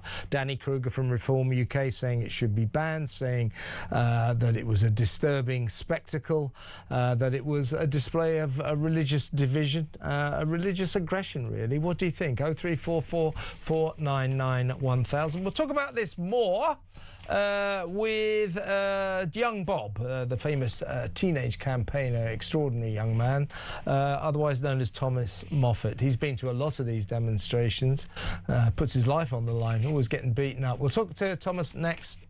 Stay tuned.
the UK. On DAB+, on your smart speaker, on your smart TV, and on your side. This is Talk. Young Bob, Thomas Moffat, is in the studio. He was at that demonstration last night where Ahmed Yaqub was arrested. He goes to a lot of these demonstrations. A very interesting young man, incredibly intelligent young man, and I want to get his take on what he saw last night and what he thinks about Trafalgar Square and the fact that there are 30,000 Muslims right now praying away in a Birmingham park. But I just have to read this first, for reasons that I think you'll work out. Benjamin Netanyahu, Chuck Norris, the action movie star, martial arts guy, has sadly died at age 86 at a hospital near his home in Hawaii. It's very sad. Benjamin Netanyahu, the Israeli Prime Minister, has posted this.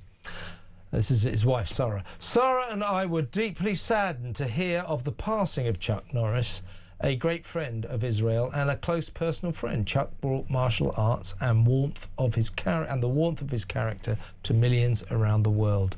May his memory be a blessing. I just think that's kind of unusual and nice. Just thought I'd read that. Let's go over to young Bob now, Thomas Moffat. Welcome, Thomas. Before we talk about last night, I want to get your take. What do you think about what we saw in Trafalgar Square a couple of nights ago? 3,000 men, Muslims, all in a mass praying session.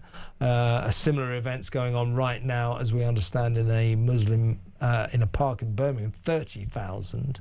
What do you think about these sort of mass displays of Muslim devotion in the open air around Britain? I would say that because we're constitutionally a Christian country, certain religious practices from other religions can't be in certain national landmarks like Trafalgar Square, just simply because preserving our Christian identity is preserving Britain. So there has to be some exclusivity afforded to the native religion of this country. That being said, I feel like on the right we have a bit of an optic issue. We don't have an issue with people privately praying at home or in a mosque. We do have an issue, however, if it's seen as a way of culturally dominating our capital city. And certainly when you have sex-divided prayer in the sort of malicious way that sometimes Islam does it, it does beget certain sexist and misogynistic teachings. So I would say, if I was the mayor of London, or if I had any influence and say... He was there. Yeah, he was there, unfortunately. He was joining in. There has to be some trivial exclusivity given to our faith, Christianity, of this country. And that obviously means that public prayer can't be done from the Muslim community in Trafalgar Square. Yeah, and today I've established that there's dozens of schools, quite a few schools around the country. We've got but these are British state schools, got the day off because of Eid.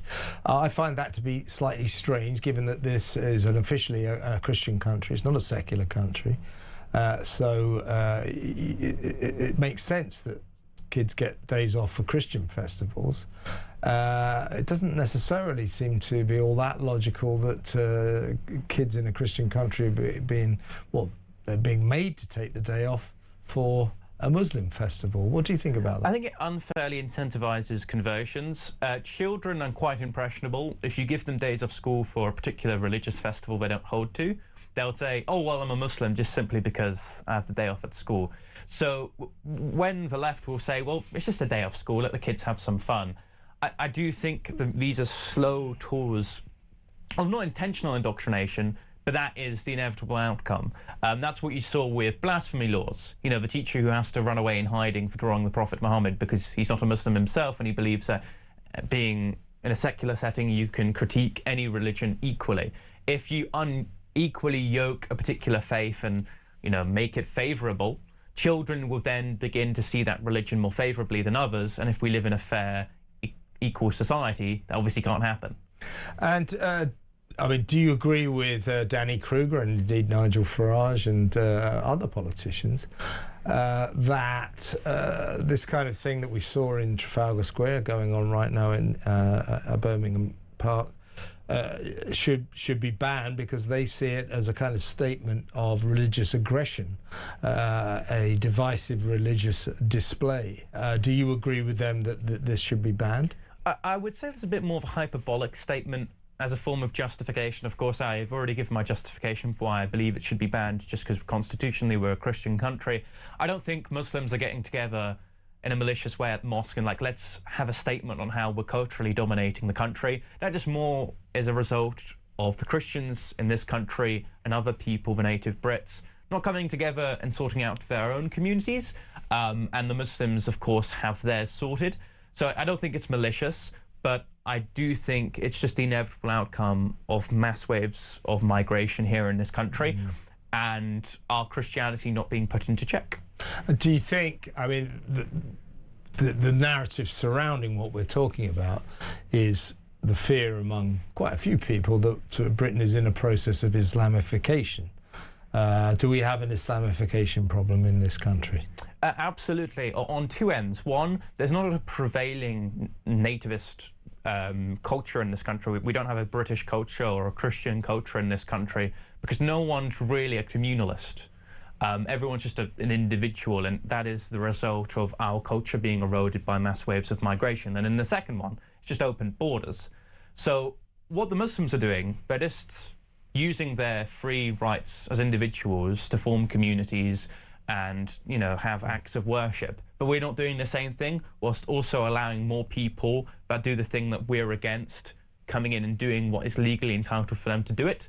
So it needs to be a two-pronged approach. We need to close the borders, control waves of migration, incentivize integration, and also do on our part the hardest thing, which is actually have a proper community. And our friend Ahmed Yaqub, who I just had on, you listened to him, he says that the Islamic community, Muslims, are being particularly picked on during this debate that we're having. And it should be pointed out that, for example, over on Good Friday, there'll be a 100-strong cast taking part in an epic live portrayal of the crucifixion and resurrection of Jesus. So a big Christian event there. Apparently, the Jewish people have celebrations in Trafalgar Square. Diwali events happen there as well. So when he says that Islam is being picked on in this respect, does he have a point? Well, Islam is a proselytizing religion. The Jewish community don't proselytize, they don't spread out. Nor do the Hindu community in particular. They don't have like a course of evangelization. So Islam is always heavily critiqued because it's an expansionist faith. It's a campaigning religion. Yeah, you have to keep on growing. That's why you have Muslims running off a pro-Gaza ticket in local elections, despite the fact you're focusing on picking up your bins. That's why you have a new wave of social media campaigns for young men to join Islam. And if you're trying to sell us something, we're going to scrutinize it. I think that a lot of the time, it's the left-wingers that elevate Islam to prop up their own political party, in the case of the Greens, and Muslims themselves running on pro-Islamic campaigns, which then means that they're going to be held to a higher amount of scrutiny than other groups. Now, you can talk about other groups, absolutely fine, but when it comes to the problem being caused with other groups compared to Islam, I do think that we're not unfairly covering Islam, but rather we have received something, we're going to inspect it and critique it. So the Jewish community, the Hindu community, the Sikh community do not want to take this country over, but there's a fear, a suspicion that the Islamic community does. Yeah, I don't see pro-Jewish candidates running on a pro-Jewish ticket. I don't see Hindus running on a political platform on their religion to proselytize to their faith. You're more than well entitled to talk about the integration of other religious groups if that becomes a problem. But currently, right now, many people are focusing on Islam because a lot of parts of the Middle East do come from Muslim backgrounds. Of course, that's where a lot of the terrorists come from. And yeah, it's a proselytizing religion. Yeah, and so our friend Ahmed Yaqub, I think you know as well because you were at this demo last night, you've seen him in action. I mean, he's the head of this thing called the Independent Candidates Alliance, and at the May local elections in Birmingham, his home city, they're going to field more than 60 independent candidates. In other words, these will be Muslim candidates, the members for Gaza, that kind of thing. So what do you think of Ahmed and his ilk? Because he's very, very active and vocal in these demonstrations. He, loathes Israel, believes Zionism is some kind of crime against God. I keep saying to him, look, I'm a Zionist, and he said, "Oh, how can you be that?" Zionism to him is the ultimate crime. So, what do you think about him, and what do you think about people like him who want to literally take over the city of Birmingham? I mean, it's people like, I can't help liking him as a person, but I think people like Ahmed are a bit dangerous, aren't they? They are. They are the sort of clown face spokesperson of a movement that is going to utterly destroy this country. I have a lot of time for Ahmed Yaqub. The thing is with his arrest, it's interesting. Conceptually, I have no problem with people burning polyester flags in the same way that I would say, well, you shouldn't burn a Quran, but you should be able to. But then it's not just that in isolation. If you burn a flag, it could signify a further attack on a particular community of people. So it's always interesting talking about when freedom of speech turns into hate speech. So I'm going to see how his case takes its course and whether to support him or not. Well, as I made it clear to him, by the way, when I say Ahmed is dangerous, I mean politically. I don't mean physically. He's not a dangerous person. I think in the end, he's a proper citizen of this country. But my point about if the crux of his problems with the police is him burning the Israeli flag, not something that I like or would condone, but if I believe, as I do, that a demonstrator or a protester has the right to burn the Quran, or the Bible for that matter, then I also believe that Ahmed has the right to burn an Israeli flag in a protest. Yeah, and throughout the course of the Iranian diaspora protests, you've seen on several occasions them burning the current regime flag of Iran. So it happens on the other side of the protest as well. So I believe that it is his right to do it. Of course, I could see the argument that burning a flag would signify a further act of violence, but then that's me being a bit more pedantic. But on Ahmed Yaqub's actual political philosophy, the first time he was introduced to the general public was his campaign bollard being right behind an abandoned building. And that sort of shows the optics and the direction of his sort of political organisation, that of focusing on issues which ultimately don't affect the average Brit, Israel and Palestine. The only time we ever have interactions with these conflicts are on, street corners with people holding flags. It doesn't actually affect someone's ability to afford a house, the ability for men to collect their bins. So I feel like hyper-focusing on issues of social justice is going to get absolutely no one anywhere, and it's only going to encourage a small minutiae, a small community of people to go out and vote for him. But if you look at the last general election, I think he only lost from the Labour candidate by a few thousand votes. He was the second biggest candidate in Ladywood, if I'm not mistaken. So it seems like, given in 29, he has a good possibility of actually winning a seat if he stands as an MP. Which is, another reason to scrutinise him. I'm right saying he ran Shabala Mahmood a close race in the election. Listen, Thomas, time's run out for us, but it's always great to have you in the studio. Thank you so much for coming in. That's young Bob, Thomas Moffat. Let me know about what you think about what he was saying. He did what I was saying. 0344 499 1000. Sun Sport next. Stay tuned.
Donald Trump has a plan post-war. A couple of weeks ago, when he started this off, he made a speech saying help would be on the way for the people. There was going to be regime change. He appointed Mandelson against advice. We know this to be true. If this was a Conservative Prime Minister, the wider left would be absolutely screaming for his resignation.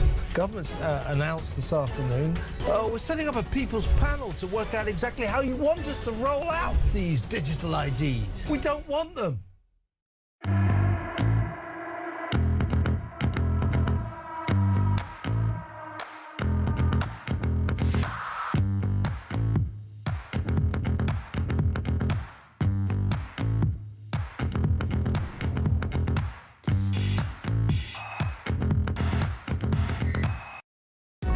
Across the UK, on DAB+, on your smart speaker, on your smart TV, and on your side.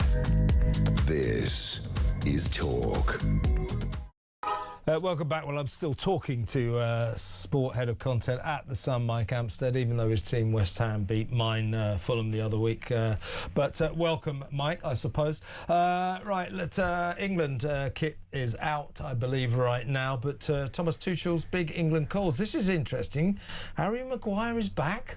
Yeah, exactly. A lot of big England news. So we've got the new kit out just now, which always gets fans excited because the World Cup's coming around pretty quickly now. Yeah. But we've got Tuchel's squad today. A few surprises. The first one being he put 35 people into it.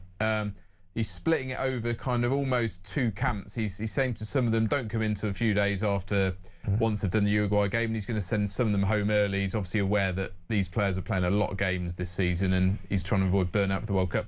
But like you say, yeah, Harry Maguire's back. Man United teammate Kobbie Mainoo's back. Given he barely got a minute under Ruben Amorim, he's had quite a U-turn. So, you know, and he was the breakthrough star at Euro 2024. Trent Alexander-Arnold left out. So he plays for Real Madrid. Big experience in England. Can't even get in a 35-man squad. You kind of think his World Cup chances are probably gone. Yeah, it just sounds like Tuchel doesn't like him. I don't think he's keen on him, is he? Yeah, if it feels that way. And there's a couple of people. Calvert-Lewin's in there. And Dominic Solanke's back in. It sounds like he's not taking any chances. If you pick 35 people, then... Well, exactly. Look, we can all get excited about Dominic Calvert-Lewin being in there, but once this gets whittled down by 9 players, is he going to be in there? Probably unlikely. You've got Harry Kane, who starts all day long, and really you've got people like Anthony Gordon, Marcus Rashford, who can kind of play up front anyway. Even Phil Foden would probably say, well, you can play as number 9. Jared Bowen as well if he ends up staying. So we've got to wait to see which team he picks out of 35, haven't we? Well, exactly, yeah. But I mean, look, you can probably guess, 9 of the starting 11 sitting here now. So, but look, World Cup coming around pretty quickly now. Let's give old Bruno Fernandes a miss. He wants to get Player of the Year. United are playing Bournemouth, big deal. Not as boring as the match I'm going to tomorrow, Fulham-Burnley. That's the glamour fixture of the day. Nothing to play for there. Last on match of the day. Last on match of the day, guaranteed. But very quickly, Arteta ready to end trophy drought. They're playing in the Carabao Cup final. What's going to happen there? Look, this is a massive weekend for Mikel Arteta. Look, they're flying in all comps. They're only Arsenal and Liverpool got through in the Champions League. City are wobbling left, right and centre. But look, he hasn't won a trophy in 6 years. People argue, was that Unai Emery's team he won the trophy with when he won the FA Cup? This is his chance to go, this is our trophy, we won it. And look, they're going for the quad as well. So this is a psychological thing. They get one over City. It doesn't just mean you win the Carabao Cup, get the trophy. You've got that psychological blow going into the remainder of the Premier League. FA Cup still, both teams are in there, and obviously Arsenal going in the Champions League. So it's a massive one for Arteta on Sunday. I know people write off the League Cup, and they're even talking about, are you going to play the reserve keeper or not? If they get 4 cups, amazing. Absolutely. Mike Amstead, thanks very much. Much still.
across the UK.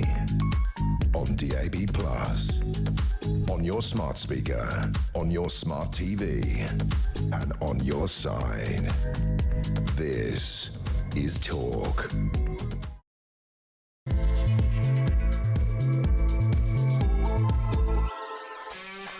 Breaking news, the Times is reporting that, in essence, Keir Starmer's upped the ante in terms of Britain's support of America and indeed Israel in the war against Iran.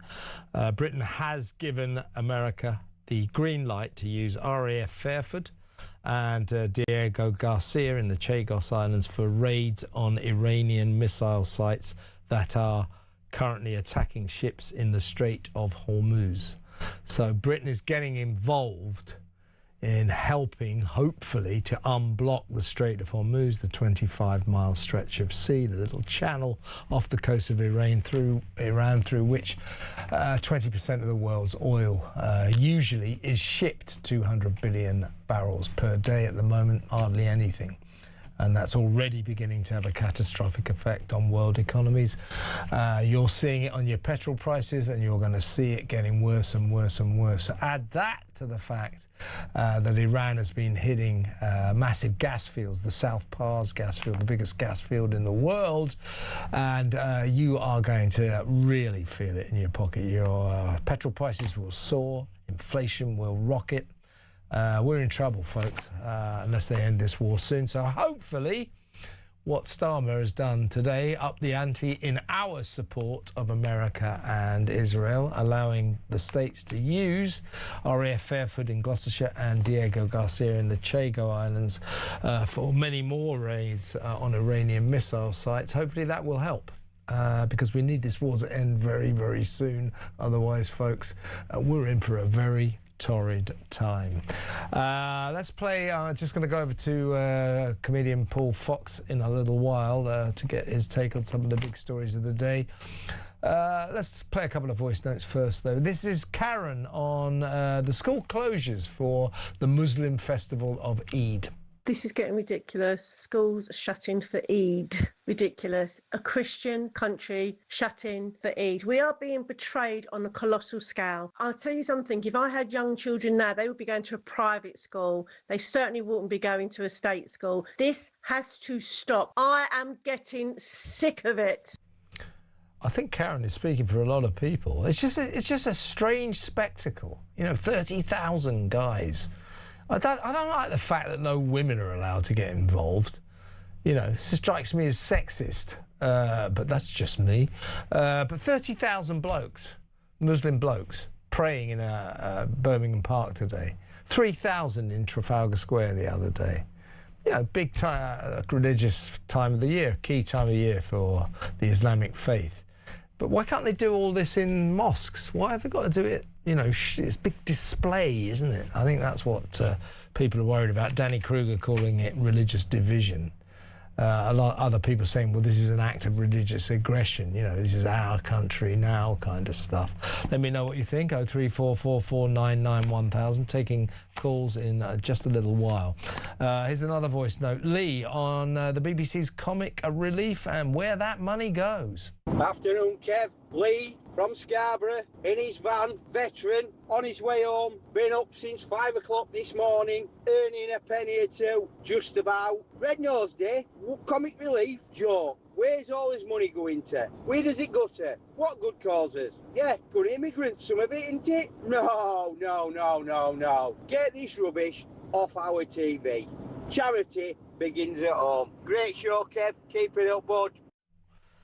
I like Lee. It's my kind of guy.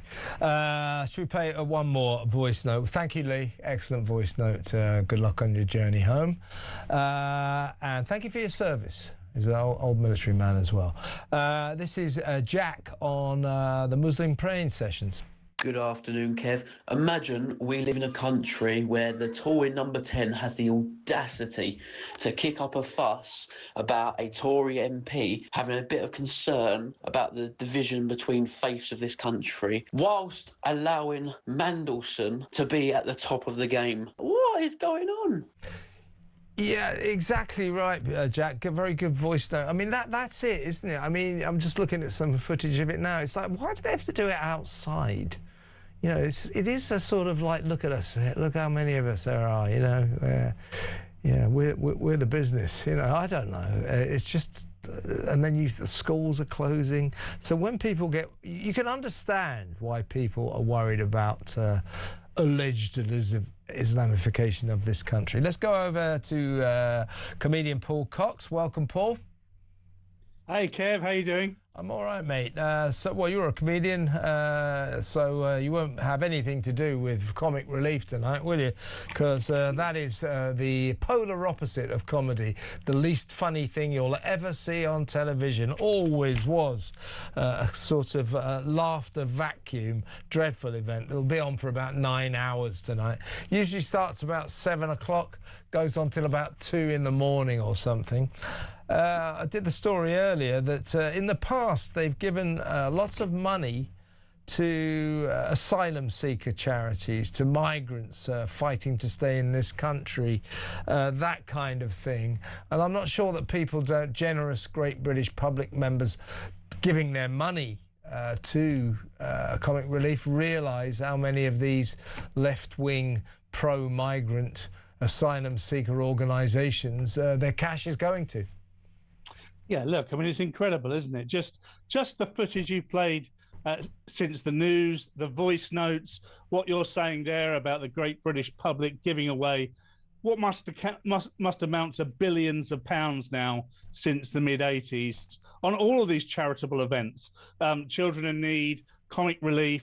I mean, these are the people, by the way, that are being criticised day in, day out for not being accepting. Yet for years and years and years and years and years, we have given. And now what we're saying is enough is enough. Please, can you listen to us? And the voice is coming back incredibly loudly saying, we will not listen, you're a bigot. Exactly right. Comic Relief in the past has awarded £340,000 to an organisation called Bail for Immigration Detainees.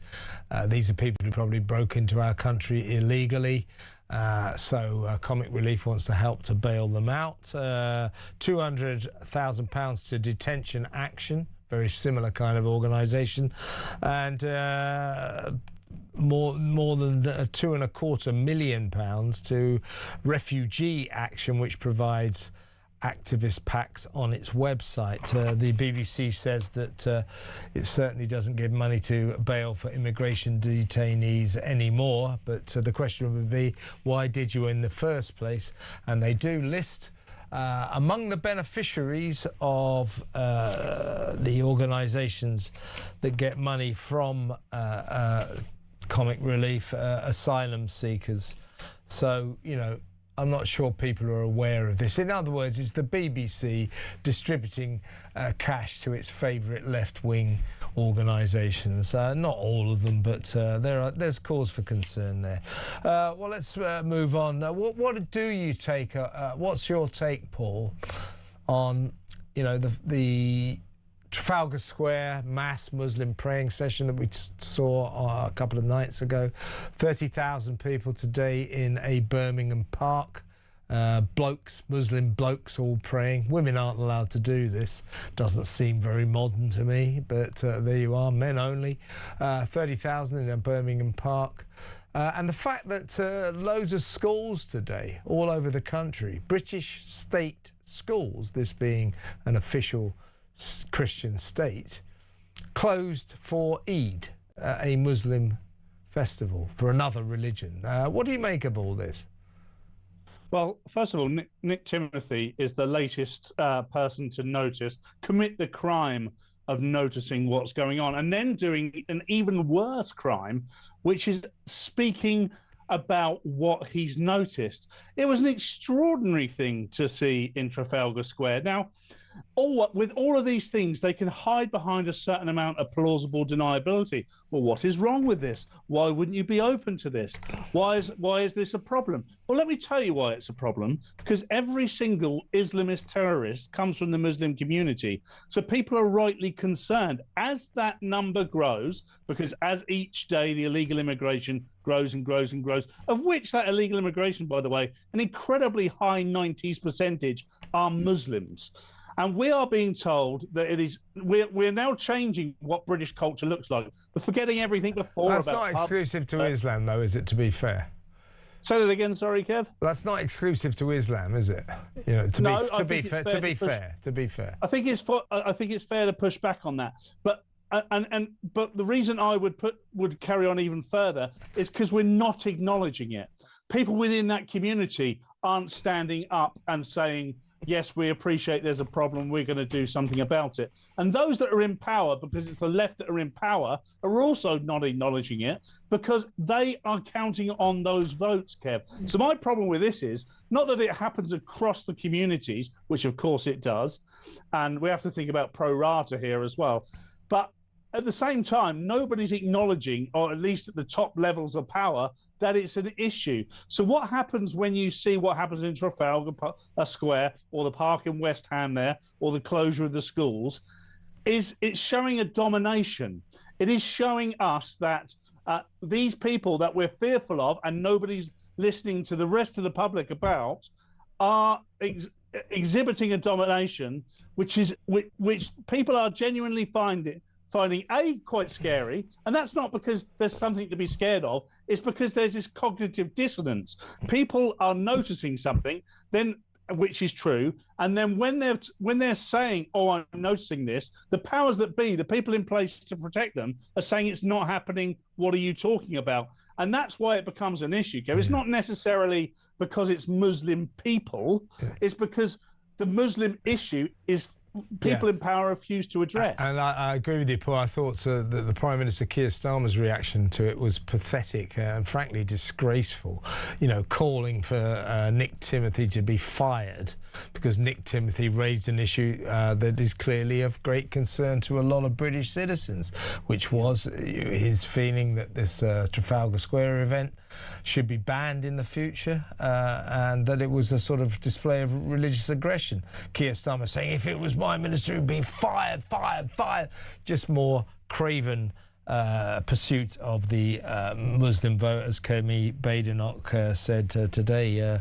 She accused Starmer of sucking up to Muslims to see off the threat from the Green Party, who seem to be the Muslims' party of choice at the moment. Let me ask you about this. Yvette Cooper, the Foreign Secretary, has today revealed that over the next 3 years we will be sending, in the foreign aid budget, will be sending £6 billion worth of taxpayers' money to foreign countries around the world for climate change projects, for green claptrap. £6 billion over 3 years. Taxpayers' money. Wouldn't that money be better spent on British citizens? Well, absolutely. £6 billion would go a long way towards the infrastructure in this country, whether it be in towns and cities or the countryside, which is not racist, by the way.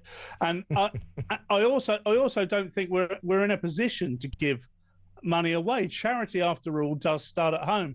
When we were this country that was generating a lot of wealth and sharing it with our citizens and making this a better place to live, to attract all these people to come to, it was understandable that we might share some of that wealth. We are no longer in that position. We're no better than most third world countries now in terms of cost of living and how we treat our elderly, how we treat our children, how we treat our poorest citizens, how we treat our veterans. Every single one of your viewers and listeners could tell you a different reason not to send that $6 billion abroad, and we'd fail to have an argument against it. There is no way we can look after the rest of the world if we haven't looked after ourselves. And also, net zero is a farce. Everybody knows it's a farce. Yeah, I know. It's always going to be a farce. Ed Miliband. Well, Ed Miliband's a farce. Yeah, only someone with only someone with Ed Miliband's past and present and outlook on life and privilege could possibly believe the things that he does. if you live in the real world and you've got to fill your van up every day or every week, and you know how much that costs, then you're not feeling that way whatsoever. We are contributing very little to the world's carbon, and unless China and India are going to do less than 1%, less than 1%. Exactly. So even if we become completely net zero, we fix less than 1% of the problem. So there is no reason to send £6 billion anywhere. Yeah, and we contribute to, as you say, less than 1% of carbon emissions to world pollution. China, meanwhile, churns out 28%. And we are going to the ends of the earth, turning ourselves into hair shirt mud hut dwellers, thanks to Ed Miliband, Crazy Ed. And the Chinese, who are churning out 28% of the world's pollution, are doing sod all about it, nothing whatsoever. They're busy building at the moment. They've got 1,100 coal-fueled power stations, and they're building 300 more as we speak. It's ridiculous. It's the perfect system for their economy. They've got these naive Westerners who have become so luxurious in life that we've decided that we can pander to this net zero nonsense. They've looked at that and gone, you're not going to do it, we're going to do it, and then we're going to sell it back to you. The whole of our infrastructure relies on a lot of Chinese electronics, amongst other things. I mean, let alone this super embassy that's being built in the centre of London. But it works. Everything works in their favour, and they're not doing anything at all. And it goes like, why wouldn't we stand on their own 2 feet? Exactly. So it's like the Chinese are going, hey, Ed, buy these windmills. Ed Miliband goes, yeah, I'll buy your windmills. I'll buy your solar panels. Chinese going, yeah, don't tell him that we made them with fossil fuel power. Exactly. Yeah, we made these windmills and solar powers with coal. Don't tell Ed. Don't tell Ed, because it will ruin his fantasy.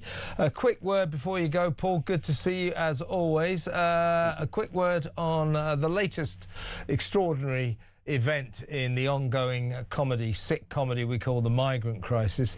The chief of Keir Starmer's Border Security Command, you remember that crack squad that he set up on day one of his administration a couple of years ago. A guy called Martin Hewitt was given the job to be the ace commander of the Border Security Command, 200 grand a year. He was given hundreds of millions of pounds worth of high-tech equipment, surveillance equipment, drones, you name it, he had it. He was supposed to recruit fantastic former detectives, etc., etc. People said, well, £200,000, hundreds of millions of pounds. He said, judge me on the results. His job, of course, as you remember, as Keir Starmer kept saying, smash the gangs, the evil people smuggling over to smash the gangs. This guy, Martin Hewitt, said, judge me on my results. 18 months later, he hasn't smashed a single gang. We are judging him on his results. He's judging himself on his results. He's just quit. And he's apparently completely disillusioned. He always told the government, you know, smashing the gangs won't solve the migrant crisis anyway. But the fact of the matter is he hasn't smashed a single gang. Meanwhile, over the past 2 weeks, 4 one-in, one-out migrants that we sent back to France on the one-in, one-out scheme, the swap of foreigner scheme, have smuggled their way back into Britain on the back of lorries. This is, as I said, it's a hamster wheel of derangement, isn't it? Oh, I love that. Look, it's unbelievable, really. I almost don't want to pick on Mr. Hewitt on the basis that it's not. It's not really his fault. No, look. The politics is to blame here.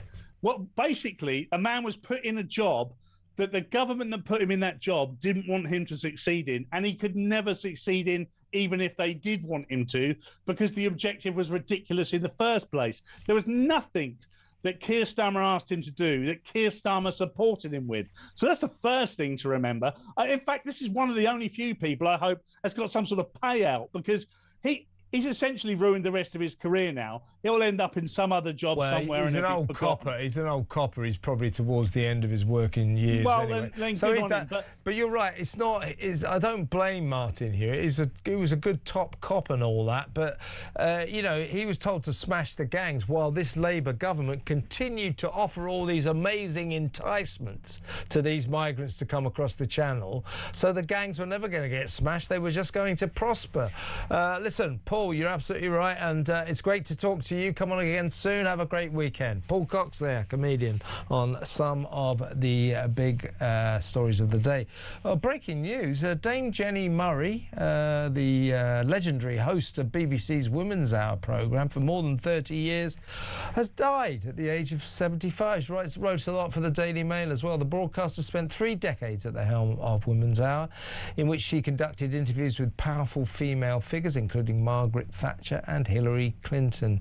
In 2006, Dame Jenny announced on air that she had been diagnosed with breast cancer, for which she underwent a mastectomy and chemotherapy treatment before returning to Radio 4. I liked her, Jenny. 75 years old. Very sad, very sad. Chuck Norris has died as well, as I told you earlier. So sad day, folks, sad day. Let's go to break and talk about Harry and Meghan when we come back. Angela Levin, royal biographer, will join us then. Stick around.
Do you think Donald Trump has a plan post-war? A couple of weeks ago, when he started this off, he made a speech saying help would be on the way for the people. There was going to be regime change. He appointed Mandelson against advice. We know this to be true. If this was a Conservative Prime Minister, the wider left would be absolutely screaming for his resignation.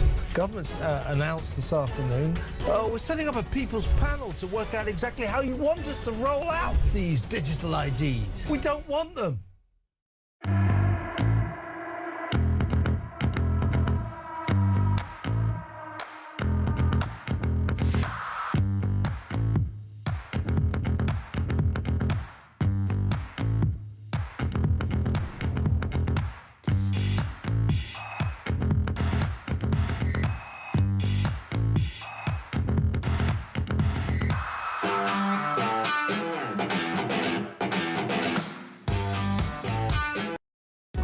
Across the UK, on DAB+, on your smart speaker, on your smart TV, and on your side.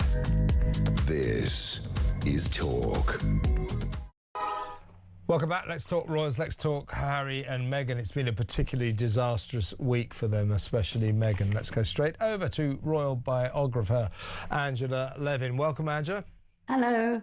Well, what a week. Of course, Variety magazine, Hollywood's Bible, this week published a sort of devastating chronology of the decline and fall, the breakdown of Meghan's relationship, in fact, Harry and Meghan's relationship with Netflix, the streaming giant. Netflix, of course, once their big backers. They were given £45 million for a 5-year deal, which has come to nothing, really. And turns out, well, according to Variety, that they concluded, the Netflix people, they were sick of her strange approach to business. She would disappear in the middle of Zoom meetings. She would not listen to their strategies that they had in mind to sell her as ever products, and they ended up being surrounded by $10 million worth of jam that they couldn't shift. And the word was that the Netflix executives, including the boss Ted Sarandos, one day just said, "That's it. We are done with this too." Now, important to stress, Meghan, naturally, she always does, has denied every single word. But that split has happened. Netflix don't want to know her anymore. As ever, looks weirder and weirder to me. I do not believe it's succeeding. So the other tenet of this article was that nobody wants to know them in Hollywood. They're toxic. They are pariahs. No one will work with them. They got no money coming in now. Their Hollywood dream has ended in disaster. It's turned into a nightmare, hasn't it? Yes, it has. But just say very quickly that as soon as she read what their Variety has said, she'd got the lawyers onto them. Yeah, she always does. Don't forget, sorry to interrupt, Angela, but don't forget what last year, first of all, Hollywood Reporter, the other Bible magazine in Tinseltown, they reported that she was a terrible bully to her staff, and she immediately denied it. Lawyers denied every word. Then Vanity Fair, America's top-selling magazine, very prestigious magazine, did 8,000 words, a demolition job on her. She was a bully, she was useless, she was difficult to work with, a tyrant in high heels. Every word denied. We're beginning to see a pattern building up here, aren't we? Yes, it's quite funny. It's funny and sad, actually. But it's so quick that the wording was changed. It's fascinating. They are concerned because if you say she hasn't got much money, but she's probably got enough money to sort people out, and she won't have it. The trouble with her is that she doesn't ever try and look at herself. You know, we all have to do that. If things go wrong, we have to think, what have we done wrong? What are we like? But Meghan thinks she's perfect. It's always that she's the most wonderful girl. She's very clever. She's very beautiful. And even today I saw her hugging a friend who was pregnant, but she sort of pushed the friend a bit out of the way, and there she was with a big belly, and she was looking and doing all this sort of over her shoulder, and it's sort of saying, you know, this is my friend, this is me. And she doesn't actually realize that sometimes you need to step back and let somebody else have all the lights. And she just won't do that, and it's just got worse and worse. She will not listen. I mean, she kept saying that everyone was buying her jam, and that, you know, it was going like hotcakes, but it turns out, as you just said, there was 10 million worth of $10 million worth of jam. There were quotes from sources in Netflix saying everywhere jam everywhere, and they had plans to market her as ever products. In the way that they actually have marketed other successful programs on Netflix like Bridgerton and Stranger Things, with things like cups and tea towels. They've done very well. They're branding experts, and they said, we could do the same for you, Meghan. She didn't want to do that. No, that was boring. So they were shocked that all she wanted to do was to sell jam. And let me just read you the last paragraph of Variety's report.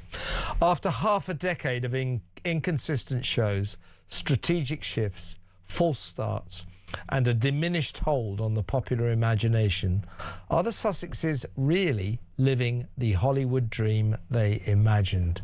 They're just not, are they? Well, they're completely not. I mean, she thought she would be an incredibly rich woman with Harry or without Harry, and they're not. But they get everything wrong because they don't take it seriously. No detail is looked at.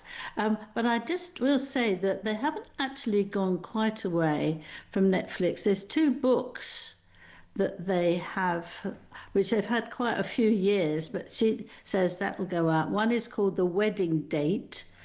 It's somebody was stuck in an elevator, and then somebody else posed that they were going to their wedding. So it was all very. Isn't this? They're trying to turn this into a movie, aren't they? Yeah, that was. And another that's not one. going to happen, Angela. That won't happen.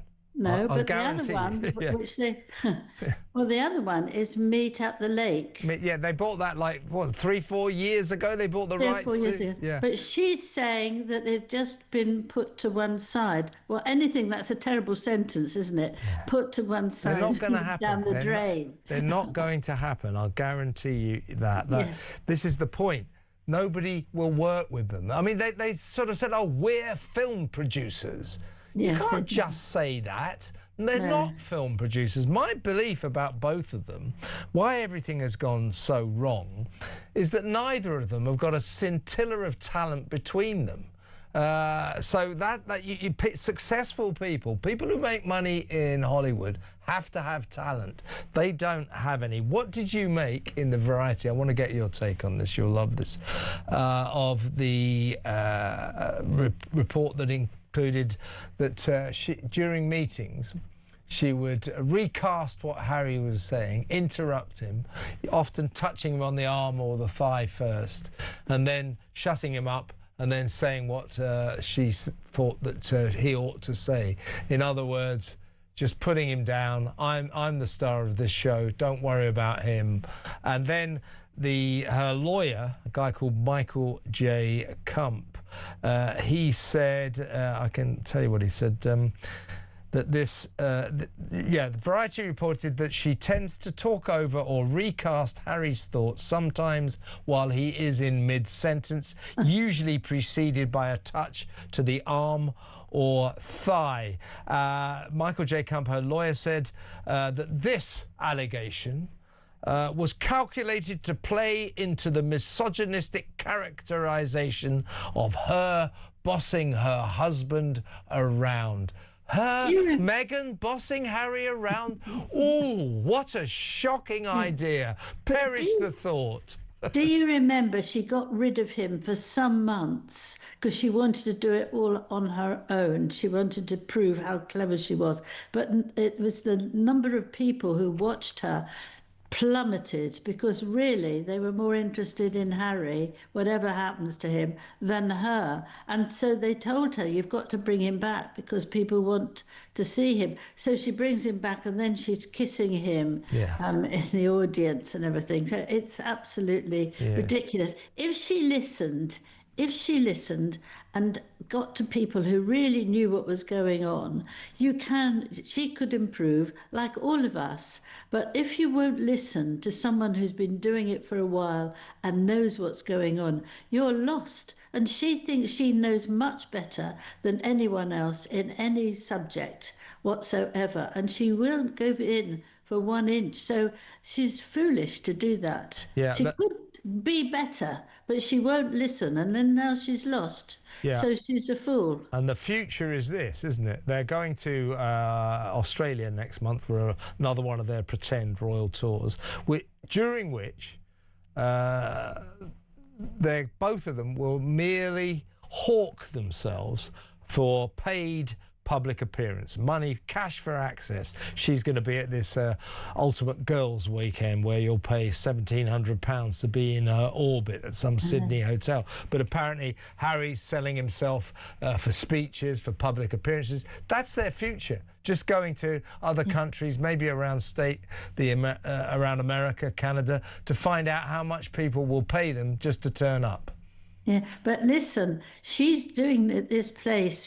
She's got 300 people are due to come to this hotel. However, it's not finished being built.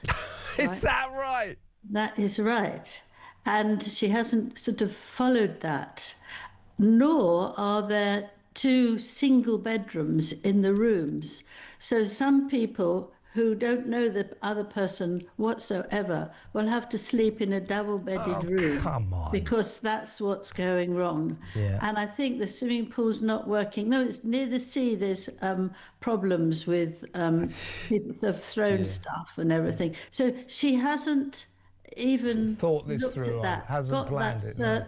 made that properly. Yeah. You know, that's what she does. It's quite easy, actually. She could do well, but she just doesn't think properly. Yeah, and I'll tell you, if that weekend, the Ultimate Girls Weekend, 300 women apparently are supposed to churn out a lot of money to go and see her.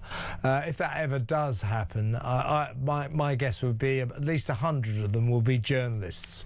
But there you are. Angela, great to talk to you as always. Have a lovely weekend. That's Angela Levin, royal biographer, on the decline and fall, really, of Harry and Meghan. Has it come to that? You know, all of their dreams, their hopes, their dreams, they're just selling themselves now. Cash for access. You know, how much do I get to make a speech at your convention? I'll turn up for a selfie. It's sad. 03444991000. When we come back, we're going to go back to that extraordinary story, sensational story that the head of the Border Security Command, £200,000 a year, Martin Hewitt, has quit in disillusionment and disarray. That Keir Starmer's Smash the Gangs initiative has just disintegrated, really. We'll talk to former head of the UK Border Force, Tony Smith. That next. Stay tuned.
Across the UK, on DAB+, on your smart speaker, on your smart TV, and on your side. This is Talk. Welcome back. Let's go straight over to the former head of the UK Border Force, Tony Smith. Welcome, Tony. Hi, Kevin. Big day. Martin Hewitt, the head of the Border Security Command, has sensationally quit, as we say in the media world. £200,000 a year. He was hired 18 months ago. You will recall that almost the first day that Keir Starmer was elected, he said, I am the Prime Minister, never mind those Tories, I'll solve the migrant crisis. And this is, I will smash the gangs. Smash the gangs. You remember, he said it almost as if he had a vocal tic. He said it every 3 minutes. Martin Hewitt, they still couldn't find anyone to do this job because everybody knew it was a hiding to nothing. But in the end, Martin Hewitt, former copper, took the job, 200 grand a year. Then the government showered hundreds of millions of pounds onto the Border Security Command, giving it high-tech equipment, surveillance equipment, drones, top quality operatives as well. And of course, here we are, 18 months old. And when he first got the job, by the way, Martin Hewitt, people said, well, you're getting a lot of money and there's a lot of money being invested. You know, are you going to smash any gates? He said, judge me on my results. Well, here we are, 18 months old, 18 months on. I think he's judged himself on his results, which are zilch. He hasn't smashed a single gang. He's just quit, disillusioned. The entire project of Labour to solve this migrant crisis is in disarray. I don't entirely blame him because it's hard to smash the gangs when you have a government that is offering more and more attractive enticements to migrants to come across the channel. So I don't entirely blame Martin Hewitt, but his departure just signals that this government hasn't got a clue what it's doing when it comes to the migrant crisis, right? Yeah, I do feel a little bit sorry for him, Kevin. It's brutal at the top of the Home Office. Sometimes things go on behind closed doors there, discussions between directors general and ministers. I think perhaps he was a little naive in taking the job in the first place without clarifying precisely how he was meant to deliver the desired objective, which is what I would have wanted to know. Which is, of course, as you say, if you want me to stop the boats, you're not going to do it by smashing the gangs, Kevin. You know that. You've said that many times. And he did say, sorry to interrupt, Tony, but to be fair to Martin Hewitt, he said it much to the dismay of the government. About a week after he got the job, he said, well, if they think smashing the... He did sort of say, I can smash gangs, but if they think smashing the gangs will solve the migrant crisis, they got another thing coming, which was a fair thing to say, but also he went on to not smash any gangs. Yeah, I suspect he got a little rap over the knuckles behind the scenes there, Kevin, for saying that. As you know, we're not allowed to speak to the media when we're in service. Yeah. But I think that was probably, you know, him realising quite early doors that you need a removals deterrent if you're going to stop the boats. You can't do it using the criminal justice system. I think Keir Starmer came in because his background is in the criminal justice system. He's got previous experience with legislation and anti-terrorism powers, thinking that that would work. But I mean, I spent many years on immigration, legal and illegal immigration and border controls, Kevin, and I'm afraid the criminal justice system really doesn't work when you're dealing with international organised crime like this. You can try and disrupt them, and he's had a go at that, but those migrants, you've got to send them a message. Yes. Not that others, you've got to send them a message. And you know as well as I do what that is. You will not get into this country. If you come here and you land on our beaches illegally, you will not be allowed in. You will be locked up and detained. Now, Kevin, you know we used to do that back in the day. I know. You know why I know that, Tony? My dad was an immigration officer. He used to, we used to live down in Dover, and he was forever being sent to Pegwell Bay around Sandwich, these big beaches in Kent, to pick up migrants that were coming in. And as you say, they would be arrested, turned round in about 24 hours flat, and sent back packing. So we don't do that anymore. No, Kevin, your dad was a legend. I remember Gus very well, and I remember the days of the immigration service, and I wrote a book about it. But I mean, people, I'm getting on a bit now, but back then, under the 71 Act, we did used to arrest and deport people straight away, whether they came on the beaches or whether they came to the airport with a dodgy passport. No one claimed asylum, Kevin. No one claimed human rights. This was in the 70s and the 80s, well after the 51 conventions were signed. What's happened now? We've had a complete reversal, and the 51 conventions now take primacy. And anybody who comes here illegally, either at the airport or on a small boat, simply has to mention the magic word. And once that magic word has been uttered, they will be in this country. Asylum, right? Asylum. Asylum. And if that don't work, human rights. Yeah. Article 3, Article 8, human right. And your lawyer's waiting for you. And it's very frustrating for the officers because they're not allowed to talk to you either, Kevin. But you know, I've been out for a while now. So yeah, I know you, Tony. You talk. But what I always said, and I'm sure you agree with me, you know, during, I mean, he's abandoned Smash the Gangs now because it's become a sick joke. But during his era of saying it every 10 minutes, so smash the gangs, what I always said, well, look, you've got so many enticements. You know, 4-star hotels, 50 quid a week, free food, free doctors, free dentists, free lawyers. That if you smashed all the gangs today, new ones would be around tomorrow because it's a supply and demand story. There will always be demand whilst this government offers so many enticements, which is why Smash the Gangs and poor old Martin Hewitt could never have succeeded. Yeah, and it's a bit like saying we're going to stop drugs coming into the country, Kevin, because we're going to smash the cartels. You know, we try, and we've got some good people, to be fair to them, out there in the National Crime Agency working hard to try and do that. But they would tell you that the best you can do is disrupt the supply chains. The best you can do is get after their money, take them out. You're not going to bring them to court and put them in front of a court and put them in prison. They're not interested in that. And so it's the same with human smuggling, I'm afraid. And there is, as you say, a very significant supply of migrants in the EU who are there, you know, either having refused asylum but they've been told that the UK is the place to be. It's the land of milk and honey. That message is still going across there. That's why we're still seeing boats to this very day. Well, hey, Tony, this week, hundreds have come across this week, and there are thousands gathering on the beaches as we speak to come over. Now the weather is good. Get ready. Here we go again. Listen, Tony, really glad to get you on. Thank you so much. Have a good weekend. Tony Smith there, former head of UK Border Force and a former colleague of my dad, Gus. See, he's not with us anymore, but there you go. So what's that game? 6 degrees of separation. Everybody's connected in the end. Right, let's go to break. When we come back, let's take some calls. I'll read some messages as well. Stick around.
Do you think Donald Trump has a plan post-war? A couple of weeks ago, when he started this off, he made a speech saying help would be on the way for the people. There was going to be regime change. He appointed Mandelson against advice. We know this to be true. If this was a Conservative Prime Minister, the wider left would be absolutely screaming for his resignation.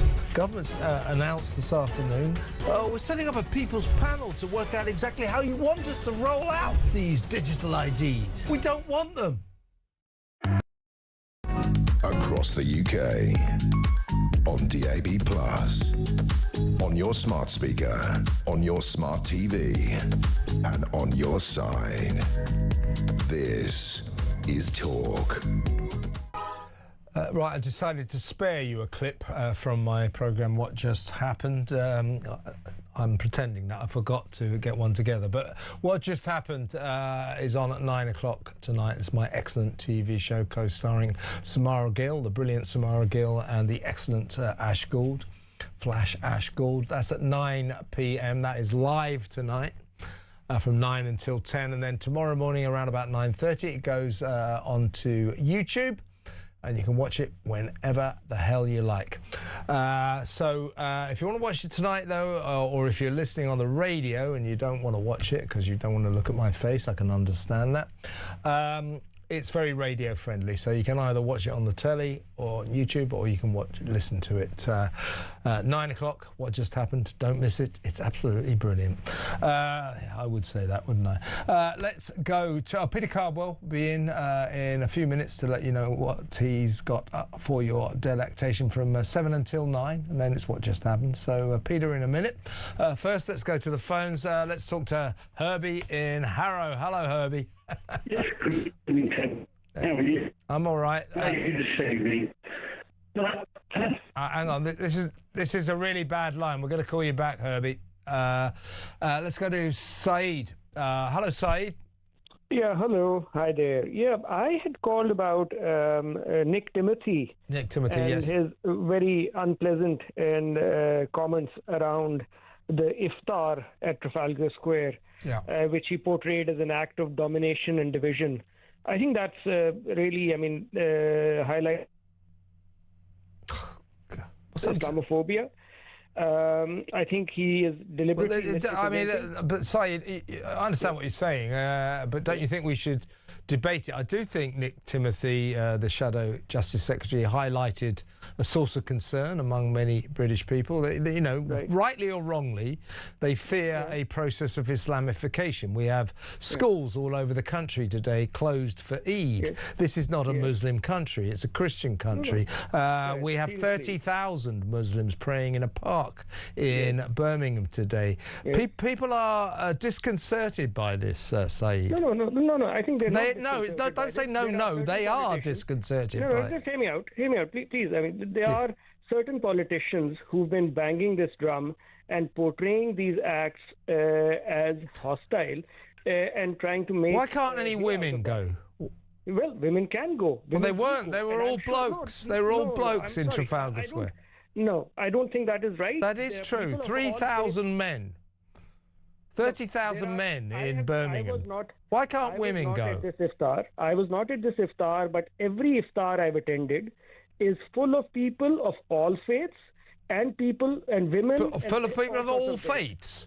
Yes, of course. Well, so it wasn't just Muslims on prayer mats in Trafalgar Square. Okay. Christians, Hindus, all at it, were they? What happens is... That's not true, is it? So iftar is the end of the I know fast. what it is. We all know what it is. Yeah, no, you don't. Clearly you don't. That's why you're being so illiterate. So let me school you on this. Oh, thank you very much. You're going to phone my show and call me illiterate? Yes, because I think what you're doing... All right, well, look, Saeed, thanks very much, but I don't really like to be called illiterate. You are on this case. Why? Look, because you are talking about a religion in a very negative manner. Well, that's not illiterate, is it? That's not illiterate. Yes. No. I don't like the fact no women are allowed. Is that okay with you? No, women are allowed. Well, they weren't in the Trafalgar Square. They were all men. They were all men. No, you don't. Well, it's true. Check the record. No, it is not true. Okay. Women are welcome at the iftars. Look, after the iftar, people go and do a prayer, which is after the iftar. Why didn't they do it in mosques? Because it's a large gathering, and it's you've got big mosques. You've got massive mosques in London. All over the country, you've got massive mosques. There are massive mosques in Birmingham. Why are they all in a park? But Hindus and Sikhs and others have had Trafalgar Square events. Yeah, I agree. Absolutely, and Christians. I couldn't agree with you more. Absolutely, I accept that. Yeah, so why do you have a problem? So you with think Muslims it's just, you think that the verbal attacks on what happened the other night are due to Islamophobia? Sorry, which verbal attacks? Well, the verbal attacks, you know, from the likes of Nick Timothy and indeed Nigel Farage. Yes, I think it is. And these are politicians who are applying this sort of message that somehow Muslims are to be treated in a suspicious manner. They must be up to something. Well, I mean, the Muslim faith does want to take over the world, doesn't it? Look, I mean, every faith has well, no, I mean, Islam is Islam is a campaigning religion, isn't it? Right. So is Christianity. So what is it? Is it? Yes. Is it? Yes, of course. Christianity wants to take over the world. Christianity, yeah. Huh? Right. So missionaries go around converting people around the world. Is that going to be? Should we treat that as suspicious as well? Yeah, probably. No, but look, guys, if people want to convert to a faith, let them. It's not any of our business, right?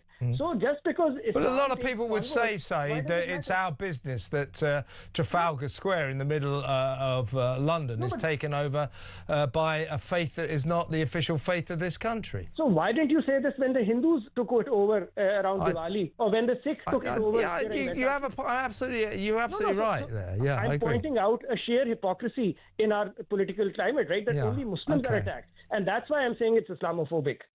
Right, because there is a particular agenda, and Nick Timothy is a particularly notorious person because he was. He is not a notorious person. No, hear me out. Look, he's not a notorious person, Saeed. No. He's making a perfectly reasonable point. Don't you think we need to talk about this? No. We don't need to talk about this. You want to suppress all discussion. No. If he has said something, I would like to have the right to criticize. You do have the right to criticize, and you're very welcome to do that. No, exactly. And I would also like to point out that this was the man behind the Windrush scandal, where he went around and. I don't want you on this show slinging mud about someone that you don't know. All right. And here's another tip for you, Saeed. I absolutely respect what you're saying, but don't come onto my show ever again and call me illiterate. Have you got that? No, mate. Have you got that? Now go away. Thank you. Saeed there from London called me illiterate. I mean, he's got a point, but I just don't like being called it. Peter Cardwell is in the studio. How are you? As someone who's made a career of writing, I'm not sure how illiterate you are. My goodness. I'm very well, thank you. We'll talk about Kemi Badenoch